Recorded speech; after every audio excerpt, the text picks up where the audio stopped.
അസ്സലാമു അലൈക്കും വറഹ്മത്തുള്ളാഹി വബറകാതുഹു. അഊദു ബില്ലാഹി മിനശ് ശൈത്വാനിർ റജീം. ബിസ്മില്ലാഹിർ റഹ്മാനിർ റഹീം. അൽഹംദുലില്ലാഹി റബ്ബിൽ ആലമീൻ വസ്സലാത്തു വസ്സലാമു അലാ റസൂലില്ലാഹ് വഅലാ ആലിഹി വസഹ്ബിഹി അജ്മഈൻ. അമ്മാ ബഅദ്. റബ്ബി ഇശ്റഹ് ലി സദ്രി വയസ്സിർ ലി അംരി വഹ്ലുൽ ഉഖ്ദതം മിൻ ലിസാനി യഫ്ഖഹു ഖൗലി. സഹോദരങ്ങളെ, റസൂലുള്ളാഹി സ്വല്ലല്ലാഹു അലൈഹി വസല്ലമയുടെ ജീവചരിത്രം, സീറത്തുൻ നബവിയ്യ, ആ ഒരു വിഷയത്തിൻ്റെ തുടർച്ചയെന്നോണം 64-ാമത്തെ ഒരു ഭാഗത്ത്, അപ്പോൾ നമ്മൾ ബദറുമായിട്ട് ബന്ധപ്പെട്ട വിവരണത്തിൻ്റെ അന്തിമ ഭാഗത്തേക്കാണ് നമ്മൾ പ്രവേശിക്കുന്നത്. കഴിഞ്ഞ ഭാഗം നമ്മൾ പറഞ്ഞു നിർത്തിയത് യുദ്ധത്തടവുകാരായിട്ട് ബന്ധപ്പെട്ട വിഷയത്തിൽ അവസാനമായിട്ട് റസൂലുള്ളാഹി സ്വല്ലല്ലാഹു അലൈഹി വസല്ലം സ്വീകരിച്ച നിലപാട്, അതായത് അവരെ മോചനദ്രവ്യം വാങ്ങി വിട്ടയക്കുക. അതേപോലെ തന്നെ അതുമായിട്ട് ബന്ധപ്പെട്ട് പരിശുദ്ധ ഖുർആൻ്റെ ആയത്തുകളുടെ അവതരണ പശ്ചാത്തലം, അതോടൊപ്പം തന്നെ മൊത്തത്തിൽ യുദ്ധത്തടവുകാരോട് റസൂലുള്ളാഹി സ്വല്ലല്ലാഹു അലൈഹി വസല്ലം സ്വീകരിച്ച തുല്യതയില്ലാത്ത കാരുണ്യത്തിൻ്റെ സമീപനം, അതെല്ലാം കഴിഞ്ഞ ഭാഗത്ത് നമ്മൾ വിശദീകരിച്ചു. അപ്പോൾ ഞാൻ പറഞ്ഞിരുന്നു, ബദറിൽ ബന്ദിയായി പിടിക്കപ്പെട്ട നല്ലൊരു ശതമാനം ആളുകളും അവരുടെ അടുത്ത ബന്ധുക്കളാണ്. അക്കൂട്ടത്തിൽ റസൂലുള്ളാഹി സ്വല്ലല്ലാഹു അലൈഹി വസല്ലമയുടെ പ്രിയപ്പെട്ട പിതൃവ്യൻ അബ്ബാസ് ഇബ്നു അബ്ദുൽ മുത്തലിബും ആ ബന്ദികളുടെ കൂട്ടത്തിലുണ്ട്. പക്ഷേ തൻ്റെ അടുത്ത ബന്ധുവാണെന്ന് കരുതി റസൂൽ അവരോട് ഒരു വ്യത്യസ്ത സമീപനമൊന്നും സ്വീകരിക്കുന്നില്ല. മൊത്തത്തിൽ ആ ബന്ദികൾക്കിടയിൽ തുല്യനീതിയാണ് റസൂലുള്ളാഹി സ്വല്ലല്ലാഹു അലൈഹി വസല്ലം നടപ്പിലാക്കിയത്. അപ്പോൾ നമ്മൾ ആദ്യം ഫോക്കസ് ചെയ്യുന്നത് അബ്ബാസ് ഇബ്നു അബ്ദുൽ മുത്തലിബിലേക്കാണ്. നമുക്കറിയാം, ഞാൻ പലതവണയായിട്ട് പറഞ്ഞു, അദ്ദേഹം ഇസ്ലാം സ്വീകരിച്ചിട്ടില്ലെങ്കിലും മാനസികമായിട്ട് വലിയൊരു പിന്തുണ സദാസന്ദർഭത്തിൽ റസൂലുള്ളാഹിക്ക് അദ്ദേഹം നൽകുന്നുണ്ടായിരുന്നു. നേരത്തെ രണ്ടാം അഖബ ഉടമ്പടിയ സന്ദർഭത്തിൽ അർദ്ധരാത്രി മദീനയിൽ നിന്നും വന്ന ആ കൊച്ചു സംഘത്തെ റസൂലുള്ളാഹി രഹസ്യമായിട്ട് കാണാൻ പോയ സന്ദർഭത്തിൽ പോലും റസൂലുള്ളാഹിൻ്റെ കൂടെ അബ്ബാസ് ഇബ്നു അബ്ദുൽ മുത്തലിബ് ഉണ്ട്. അതേപോലെ തന്നെ ഈ ബദറിന് വേണ്ടി അദ്ദേഹം മക്കയിൽ ഖുറൈശികളുടെ ഒരു നിർബന്ധം ഒന്നുകൊണ്ട് മാത്രമാണ് ഇറങ്ങി പുറപ്പെട്ടത്. അതുകൊണ്ടാണ് റസൂലുള്ളാഹി യുദ്ധത്തിന് തൊട്ടുമുമ്പ് അദ്ദേഹത്തെ വധിക്കരുതെന്നുള്ള നിർദ്ദേശം അവർക്ക് നൽകാനുള്ള കാരണം. അതേപോലെ തന്നെ ആ ബദറിന് വേണ്ടി മക്കയിൽ നിന്നും അബ്ബാസ് ഇബ്നു അബ്ദുൽ മുത്തലിബ് ഇറങ്ങി പുറപ്പെട്ട ആ ഒരു സന്ദർഭത്തിൽ പുറപ്പെടുന്നതിന് തൊട്ടു മുമ്പ് തൻ്റെ ഭാര്യയോട് അദ്ദേഹം ഒരു രഹസ്യം പങ്കുവെക്കുന്നുണ്ട്. തൻ്റെ ഭാര്യ, അതായത് അബ്ബാസ് ഇബ്നു അബ്ദുൽ മുത്തലിബിൻ്റെ ഭാര്യ ഉമ്മുൽ ഫളൽ റളിയല്ലാഹു അൻഹ, ഈ ഒരു പേര് പ്രത്യേകമായിട്ട് ഓർത്തു വെക്കുക. ഈ ഒരു എപ്പിസോഡിൽ പലതവണ ഈ ഒരു പേര് ഞാൻ വീണ്ടും ആവർത്തിക്കുന്നതാണ്. ഇസ്ലാമിക ചരിത്രത്തിൽ വളരെ ശ്രദ്ധേയമായിട്ടുള്ളൊരു വനിതാ രത്നാണ് ഉമ്മുൽ ഫളൽ റളിയല്ലാഹു അൻഹ. യഥാർത്ഥത്തിലുള്ള അവരുടെ പേര് ലുബാബ ബിൻതൽ ഹാരിസ. ബനു ഹിലാൽ റളിയല്ലാഹു അൻഹ, അവർ ബനു ഹിലാൽ ഗോത്രക്കാരിയാണ്. അവർ വളരെ നേരത്തെ തന്നെ ഇസ്ലാം സ്വീകരിച്ചിട്ടുണ്ട്. ചില പണ്ഡിതന്മാർ ഖദീജ റളിയല്ലാഹു അൻഹയോടൊപ്പം ആദ്യമായിട്ട് ഇസ്ലാം സ്വീകരിച്ച വനിതകളുടെ ലിസ്റ്റിൽ ഉമ്മുൽ ഫളൽ റളിയല്ലാഹു അൻഹയെ കാണാൻ സാധിക്കും. അവർ വളരെ നേരത്തെ തന്നെ ഇസ്ലാം സ്വീകരിച്ചിട്ടുണ്ട്. അതായത് ഇബ്നു അബ്ബാസ് റളിയല്ലാഹു അൻഹുവിൻ്റെ മാതാവ്. അതല്ലാതെ തന്നെ അവർക്ക് ഇതര സന്താനങ്ങൾ ഖുസം, ഫളൽ എന്നുള്ളത് അവരുടെ ഇളയ സന്താനമാണ്. അതുകൊണ്ടാണ് ഉമ്മുൽ ഫളൽ എന്നുള്ള അപരനാമത്തിൽ അവരറിയപ്പെടാനുള്ള കാരണം. ഇപ്പോൾ ഭർത്താവ് ആ യുദ്ധത്തിന് പുറപ്പെടുന്ന ആ ഒരു സന്ദർഭത്തിൽ അവർക്കുണ്ടായ മാനസിക സംഘർഷം ചില്ലറയൊന്നുമല്ല. കാരണം എന്താണെന്ന് വെച്ചാൽ റസൂലുള്ളാഹി സ്വല്ലല്ലാഹു അലൈഹി വസല്ലം ശത്രുക്കൾക്കെതിരെ റസൂലുള്ളാഹി വിജയിക്കണമെന്ന് അവർ പ്രാർത്ഥിക്കുന്നു. കാരണം അവർ വിശ്വാസിയാണ്. അതേപോലെ തന്നെ മറ്റൊരു പ്രാർത്ഥന, തൻ്റെ ഭർത്താവ് യാതൊരു അപകടവും കൂടാതെ തിരിച്ചെത്തണേ എന്നും ഒരേ സന്ദർഭത്തിൽ അവർ പ്രാർത്ഥിച്ചുകൊണ്ടിരിക്കുകയാണ്. അപ്പോൾ യുദ്ധത്തിന് വേണ്ടി പുറപ്പെടുന്നതിൻ്റെ ഒരു അല്പം മുമ്പ് അബ്ബാസ് ഇബ്നു അബ്ദുൽ മുത്തലിബ് ഭാര്യ ഉമ്മുൽ ഫളലിനെ വിളിച്ച് ഒരു വലിയ രഹസ്യം പങ്കുവെക്കുന്നുണ്ട്. എന്താ രഹസ്യം എന്ന് വെച്ചാൽ, എങ്ങാനും ഞാൻ യുദ്ധത്തിൽ മരണപ്പെടുകയാണെങ്കിൽ അവരുടെ സുരക്ഷിതമായിട്ടുള്ളൊരു ഭാവിക്ക് വേണ്ടി അബ്ബാസ് ഇബ്നു അബ്ദുൽ മുത്തലിബ് അത്രയും കാലം സമ്പാദിച്ച സമ്പാദ്യങ്ങളെല്ലാം അതെല്ലാം അദ്ദേഹം ഒരു സ്ഥലത്ത്, പ്രത്യേക സ്ഥലത്ത് അദ്ദേഹം കുഴിച്ചിട്ടുണ്ട്. കാരണം നമുക്കറിയാം, പഴയ കാലത്ത് ബാങ്ക് സംവിധാനങ്ങളൊന്നുമില്ല.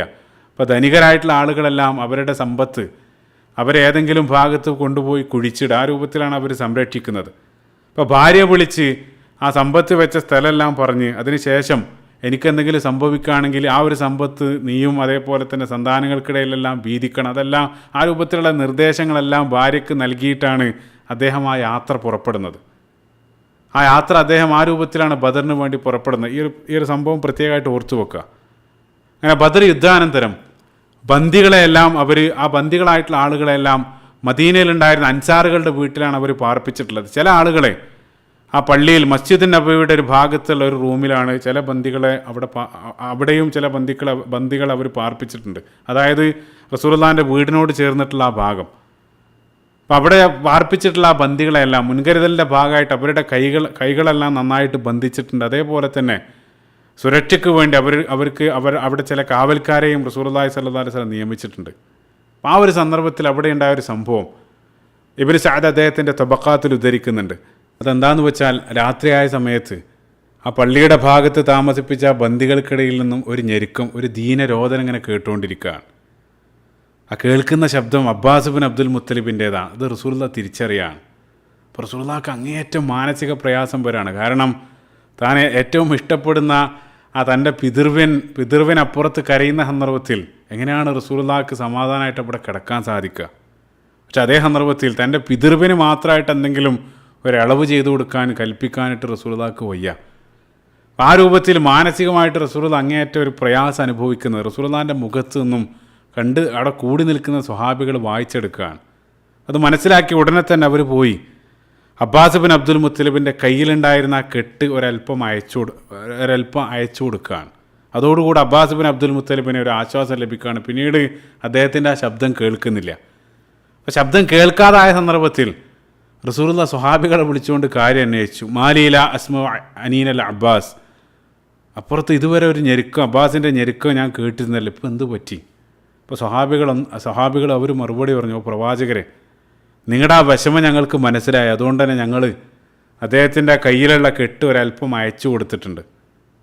അത് കേട്ട ഉടനെ തന്നെ റസൂലുള്ളാഹി സ്വല്ലല്ലാഹു അലൈഹി വസല്ലം പറഞ്ഞു, ഫഫ്അൽ ദാലിക ബിൽ ഉസ്റാ കുല്ലിഹിം, അങ്ങനെ നിങ്ങൾ അദ്ദേഹത്തിൻ്റെ കയ്യിലുള്ള ആ കെട്ട് നിങ്ങൾ അയച്ചു കൊടുത്തിട്ടുണ്ടെങ്കിൽ അത് അദ്ദേഹത്തോട് മാത്രം ചെയ്യരുത്. കാരണം നിങ്ങൾ എന്തെങ്കിലും ഒരു ഇളവ് ചെയ്യുകയാണെങ്കിൽ അത് എൻ്റെ പിതൃവിന് മാത്രം ആയിക്കൂടെ, അത് മുഴുവൻ യുദ്ധത്തടവുകാരോടും അതേ രൂപത്തിൽ അവരുടെ എല്ലാം കെട്ടുകൾ അയച്ചു കൊടുക്കാൻ വേണ്ടി റസൂലുള്ളാഹി സ്വഹാബികൾക്ക് കൽപ്പന നൽകുകയാണ്. സുബ്ഹാനല്ലാഹ്, എത്ര വലിയ മാതൃകയാണ്. ഇപ്പോൾ യുദ്ധത്തടവുകാർക്ക് നിശ്ചയിച്ച ആ മോചനദ്രവ്യം അത് തുല്യമായിട്ടുള്ള രൂപത്തിലായിരുന്നല്ല റസൂലുള്ളാഹി നിർദ്ദേശിച്ചത്. ഓരോ ആളുകൾക്കും അവരുടെ സാമ്പത്തിക ശേഷി അനുസരിച്ച് അവർക്ക് താങ്ങാവുന്ന വിധം 1000 മുതൽ 2000, 4000 വരെയുള്ള സംഖ്യ ഓരോ ആളുകൾക്കും, അതായത് അതിസമ്പന്നരായിട്ടുള്ള ആളുകൾ വലിയൊരു തുക നൽകേണ്ടതുണ്ട്. അതേ സന്ദർഭത്തിൽ ഇനി സമ്പത്ത് നൽകാൻ കഴിയാത്ത ദരിദ്രരായിട്ടുള്ള ആളുകൾ, അവർ എഴുത്തും വായനയും അറിയാവുന്ന ആളുകളാണെങ്കിൽ മദീനയിലെ നിരക്ഷരായിട്ടുള്ള 10 ആളുകൾക്ക് അവർ എഴുത്തും വായനയും പഠിപ്പിക്കാൻ സന്നദ്ധമാണെങ്കിൽ അത് അവരുടെ മോചനദ്രവ്യമായിട്ട് റസൂലുള്ളാഹി കണക്കാക്കി എന്നുള്ള. ചിന്തിച്ചു നോക്കുക, എത്ര വലിയ വിപ്ലവകരമായിട്ടുള്ളൊരു ചിന്താഗതിയാണ് റസൂലുള്ളാഹി അവിടെ നടപ്പിലാക്കുന്നത്. അതായത് സമ്പത്തിന് പകരം മോചനദ്രവ്യമായിട്ട് റസൂലുള്ളാഹി അവരിൽ നിന്നും അറിവ് അല്ലെങ്കിൽ വിദ്യാഭ്യാസം സ്വീകരിക്കാൻ. അപ്പോൾ അറിവിനും വിജ്ഞാനത്തിനും ഇസ്ലാം നൽകിയ പ്രാധാന്യം അങ്ങേയറ്റം തുറന്നു കാണിക്കുന്ന ഏറ്റവും ശ്രദ്ധേയമായിട്ടുള്ള സംഭവങ്ങളിലൊന്നാണ് ബദറിൽ റസൂലുള്ളാഹി സ്വല്ലല്ലാഹു അലൈഹി വസല്ലം അവിടെ നടപ്പിലാക്കിയത്. കാരണം വായിക്കുക, ഇഖ്റ എന്നുള്ള ആ ഒരു കൽപ്പനയിൽ അവതരിപ്പിച്ച ആ ഒരു ഗ്രന്ഥം നെഞ്ചിലേറ്റിയൊരു ജനതയായിരുന്നു അവർ. ഇപ്പോൾ റസൂലുള്ളാഹി സ്വല്ലല്ലാഹു അലൈഹി വസല്ലം നടപ്പിലാക്കിയ ആ ഒരു സാക്ഷരതാ മിഷൻ കാരണം മദീനൻ സമൂഹത്തിൻ്റെ ആ സാക്ഷരതാ നിരക്ക് കുത്തനെ ഉയരാണ്. നിരവധി ആളുകൾ അതുവഴി എഴുത്തും വായനയും പഠിക്കുകയാണ്. അത് റസൂലുള്ളാഹിൻ്റെ പിന്നീട് റസൂലുള്ളാഹിൻ്റെ വഹി എഴുത്തുകാരൻ, കുത്താബുൽ വഹിയിൽ കടന്നു വരുന്ന, അല്ലെങ്കിൽ പിൻകാലഘട്ടത്തിൽ റസൂലുള്ളാഹിൻ്റെ വഫാത്തിന് ശേഷം ആ പരിശുദ്ധ ഖുർആൻ്റെ ക്രോഡീകരണത്തിനെല്ലാം നേതൃത്വം നൽകിയ സെയ്ദ് ഇബ്നു സാബിത്ത് അൽ അൻസാരി റളിയല്ലാഹു അൻഹുവിനെ പോലെയുള്ള പ്രമുഖരായിട്ടുള്ള സ്വഹാബികളെല്ലാം ഈ രൂപത്തിൽ എഴുത്തും വായനയും പഠിച്ച ആളുകളുടെ ഗണത്തിൽ വരുന്നുണ്ട്. അപ്പോൾ ആ രൂപത്തിൽ, അതായത് സാമ്പത്തികമായിട്ട് ശേഷിയില്ലാത്ത ആളുകൾ, അവർക്ക് എഴുത്തും വായന അറിയുന്ന ആളുകളാണെങ്കിൽ അവരത് മറ്റുള്ള ആളുകളെ അഭ്യസിപ്പിക്കുക. ഇനി അതിനും കഴിയാത്ത ചില ആളുകളെ വെറുതെ വിട്ട സംഭവവും, അതായത് യാതൊന്നും നൽകാതെ ചില കണ്ടീഷൻ മാത്രം വെച്ച് അവരെ റസൂലുള്ളാഹി സ്വല്ലല്ലാഹു അലൈഹി വസല്ലം വെറുതെ വിട്ടതും ഇൻഷാ അല്ലാഹ് നമ്മൾ പിന്നീട് കാണാൻ പോവാണ്. ഈ രൂപത്തിലാണ് ആ മോചനദ്രവ്യം റസൂലുള്ളാഹി അവിടെ കണക്കാക്കിയത്. അവിടെയും ആ തുല്യനീതി അവർക്കിടയിൽ നടപ്പിലാക്കുന്നതായിട്ട് കാണാൻ സാധിക്കുകയാണ്. റസൂലുള്ളാഹി തൻ്റെ അടുത്ത ബന്ധുക്കൾക്ക് പോലും സാമ്പത്തികമായിട്ടുള്ള യാതൊരു അളവും റസൂലുള്ളാഹി അവർക്ക് നൽകിയില്ല. ഓരോ ആളുകൾക്കും കഴിയാവുന്ന രൂപത്തിൽ നിർബന്ധമായിട്ടും ആ തുക അവർ നൽകേണ്ടതുണ്ടായിരുന്നു. ഏറ്റവും ശ്രദ്ധേയമായിട്ടുള്ള കാര്യം, റസൂലുള്ളാഹിൻ്റെ ഏറ്റവും വലിയ മോചനദ്രവ്യ തുക കണക്കാക്കിയ ആളുകളുടെ ലിസ്റ്റിൽ റസൂലുള്ളാഹിൻ്റെ പിതൃവ്യൻ അബ്ബാസ് ബിൻ അബ്ദുൽ മുത്തലിബിൻ്റെ പേര് കാണാൻ സാധിക്കും. കാരണം അദ്ദേഹം സാമ്പത്തികമായിട്ട് നല്ല ശേഷിയുള്ള ആളുകളുടെ കൂട്ടത്തിലായിരുന്നു. ഇപ്പോൾ റസൂലുള്ളാഹി സ്വല്ലല്ലാഹു അലൈഹി വസല്ലം അബ്ബാസ് ബിൻ അബ്ദുൽ മുത്തലിബിനെ വിളിച്ച് അദ്ദേഹത്തിനും കൂടെ വന്ന അദ്ദേഹത്തിൻ്റെ സഹോദരപുത്രന്മാർ അഖീലും നൗഫലും അവർക്ക് മൊത്തത്തിൽ നൽകേണ്ട ആ മോചനദ്രവ്യ തുക റസൂലുള്ളാഹി അബ്ബാസ് ബിൻ അബ്ദുൽ മുത്തലിബിനോട് റളിയല്ലാഹു അൻഹു അദ്ദേഹത്തിനോട് പറയാണ്. അത് കേട്ട ഉടനെ അബ്ബാസ് ബിൻ അബ്ദുൽ മുത്തലിബ് ആകട്ടെ റസൂലുള്ളാഹി ബന്ധുവാണെന്ന നിലയിൽ, അടുത്ത ബന്ധു എന്നുള്ള നിലയിൽ വല്ല ഇളവും കിട്ടും എന്നുള്ള ആ ഒരു പ്രതീക്ഷയിൽ നിൽക്കുന്ന സന്ദർഭത്തിലാണ് ഈ ഒരു വലിയ തുക റസൂലുള്ളാഹി പറയുന്നത്. അപ്പോൾ അത് കേട്ട ഉടനെ അബ്ബാസ് ബിൻ അബ്ദുൽ മുത്തലിബ് റസൂലുള്ളാഹിനോട് പറഞ്ഞു, പ്രവാചകർ, അത് വലിയ തുകയാണല്ലോ, ഞാൻ ഒരു ഇഷ്ടമില്ലാതെ അവരുടെ നിർബന്ധം കൊണ്ടൊന്നും മാത്രമാണ് ഞാൻ യുദ്ധത്തിന് വന്നത്. അപ്പം അത്രയും വലിയൊരു തുക നൽകാൻ എൻ്റെ അടുത്ത് പണമില്ല, എൻ്റെ കയ്യിൽ പണമില്ല എന്ന് പറഞ്ഞ ഉടനെ തന്നെ റസൂലുള്ളാഹി സ്വല്ലല്ലാഹു അലൈഹി വസല്ലം അപ്രതീക്ഷിതമായിട്ട് അബ്ബാസ് ബിൻ അബ്ദുൽ മുത്തലിബിനെ ഞെട്ടിക്കുന്നൊരു ചോദ്യം റസൂലുള്ളാഹി ചോദിക്കുകയാണ്. റസൂലുള്ളാഹി ഉടനെ ചോദിച്ചു, ഐനൽ മാലുല്ലദീ ദഫൻതുഹു അൻത വ ഉമ്മുൽ ഫളൽ, താങ്കളും ഭാര്യയും ആ കുടിച്ചിട്ട്, അതായത് താങ്കൾ ഭാര്യയെ ഏൽപ്പിച്ചു പോകുന്ന ആ ഒരു വലിയ, അല്ലെങ്കിൽ ആ കുടിച്ചിട്ട് ആ ഒരു പണം അവിടെ തന്നെ ഇല്ലേ? റസൂലുള്ളാഹിൻ്റെ ഒരു ചോദ്യമാണ്. അത് കേട്ട സന്ദർഭത്തിൽ അബ്ബാസ് ബിൻ അബ്ദുൽ മുത്തലിബിന് ആ ഒരു ചോദ്യം അങ്ങേയറ്റം ഞെട്ടിക്കാണ്. കാരണം ആ ഒരു രഹസ്യം, അതായത് അദ്ദേഹത്തിൻ്റെ ആ സാമ്പത്തിക രഹസ്യം, അത് അദ്ദേഹവും ഭാര്യയും മാത്രം അറിയാവുന്ന ഒരു രഹസ്യമായിരുന്നു. ഒരു വിധത്തിൽ അത് റസൂലുള്ളാഹി സ്വല്ലല്ലാഹു അലൈഹി വസല്ലം അറിയാൻ വഴിയില്ല. പക്ഷേ എല്ലാത്തിനും സാക്ഷിയായിട്ടുള്ള അല്ലാഹു സുബ്ഹാനഹു വ തആല അതെല്ലാം അറിയുന്ന അല്ലാഹു സുബ്ഹാനഹു വ തആല ആ വഹിയിലൂടെയാണ് റസൂലുള്ളാഹി സ്വല്ലല്ലാഹു അലൈഹി വസല്ലമക്ക് ഈ വിവരം നൽകിയത്. ആ ഒരു ചോദ്യം കേട്ട ഉടനെ തന്നെ അബ്ബാസ് ബിൻ അബ്ദുൽ മുത്തലിബ് റസൂലുള്ളാഹിനോട് പറഞ്ഞു, വല്ലദീ ബഅസക ബിൽ ഹഖ്, ഓ പ്രവാചകരെ, താങ്കൾ ആ സത്യവുമായിട്ട് അയച്ച, അതായത് അല്ലാഹു സുബ്ഹാനഹു വ തആല തന്നെയാണ് സത്യം. ഈ ഒരു രഹസ്യം വല്ലാഹി ഈ ലോകത്ത് ഞാനും അവളും മാത്രം അറിഞ്ഞിരുന്നുള്ളൂ. ആ ഒരു രഹസ്യം താങ്കൾ അറിയുന്നുണ്ടെങ്കിൽ തീർച്ചയായിട്ടും താങ്കൾ അല്ലാഹു സുബ്ഹാനഹു വ തആലയുടെ സന്ദേശവാഹകനാണെന്ന് ഉറപ്പാണ്. ആ ഒരു സന്ദർഭത്തിൽ അബ്ബാസ് ബിൻ അബ്ദുൽ മുത്തലിബിൻ്റെ ഹൃദയത്തിലേക്ക് വിശ്വാസം കിടക്കുകയാണ്. പക്ഷേ പരസ്യമായിട്ട് അദ്ദേഹം ഇസ്ലാം സ്വീകരിക്കുന്നത് പിന്നീടാണ്. അപ്പോൾ കാര്യങ്ങൾ ഈ രൂപത്തിലൊക്കെ ആയിട്ടും അത്രയും വലിയൊരു തുക മോചനദ്രവ്യമായിട്ട് നൽകേണ്ടി വന്നതിൽ അബ്ബാസ് ബിൻ അബ്ദുൽ മുത്തലിബ് റളിയല്ലാഹു അൻഹു അദ്ദേഹത്തിന് വല്ലാത്തൊരു മാനസിക പ്രയാസം വരികയാണ്. ആ ഒരു സന്ദർഭത്തിലാണ് അല്ലാഹു സുബ്ഹാനഹു വ തആല സൂറത്തുൽ അൻഫാലിലെ 70-ാമത്തെ വചനം അവതരിപ്പിക്കുന്നത്. അപ്പോൾ നമുക്കറിയാം, നമ്മൾ ബദർ ആരംഭിച്ചത് മുതൽ കഴിഞ്ഞ 7 ഭാഗങ്ങളിലായിട്ട് സൂറത്തുൽ അൻഫാലിലെ വ്യത്യസ്ത ഭാഗങ്ങളാണ് നമ്മൾ ഫോക്കസ് ചെയ്തുകൊണ്ടിരിക്കുന്നത്. അപ്പോൾ 70-ാമത്തെ ആയത്ത് ഈ അബ്ബാസ് ബിൻ അബ്ദുൽ മുത്തലിബ് റളിയല്ലാഹു അൻഹുമായിട്ട് ബന്ധപ്പെട്ടാണ് അവതരിപ്പിക്കുന്നത്.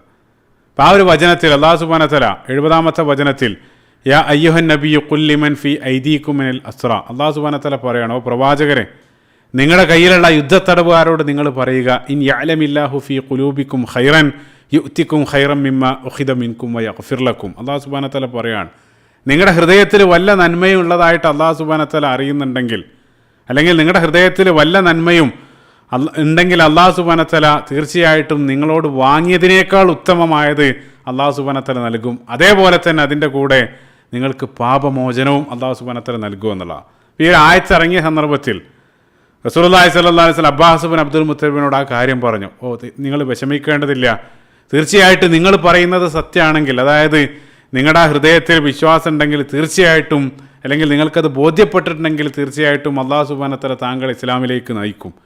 ഇസ്ലാമിലേക്ക് നയിച്ചു കഴിഞ്ഞാൽ തീർച്ചയായിട്ടും നിങ്ങൾ ഈ നൽകുന്നതിനേക്കാൾ ഉത്തമമായത്, അതിനേക്കാൾ ഇരട്ടിയായിട്ട് അല്ലാഹു സുബ്ഹാനഹു വ തആല പിന്നീട് നിങ്ങൾക്ക് തിരിച്ചു തരുമെന്നും റസൂലുള്ളാഹി സ്വല്ലല്ലാഹു അലൈഹി വസല്ലം ആ ഒരു സന്ദർഭത്തിൽ അബ്ബാസ് ബിൻ അബ്ദുൽ മുത്തലിബ് റളിയല്ലാഹു അൻഹുവിന് വാഗ്ദാനം നൽകുകയാണ്.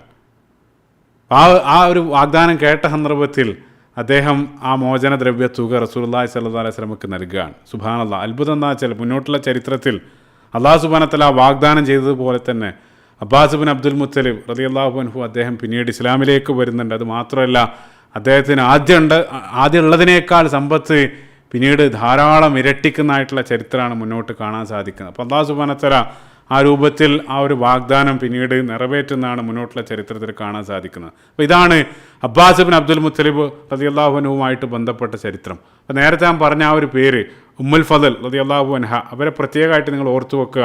പ്രഭാഷണത്തിൻ്റെ അവസാന ഭാഗം അവരിലേക്ക് തന്നെ പിന്നീട് നമ്മൾ തിരിച്ചു വരുന്നതാണ്.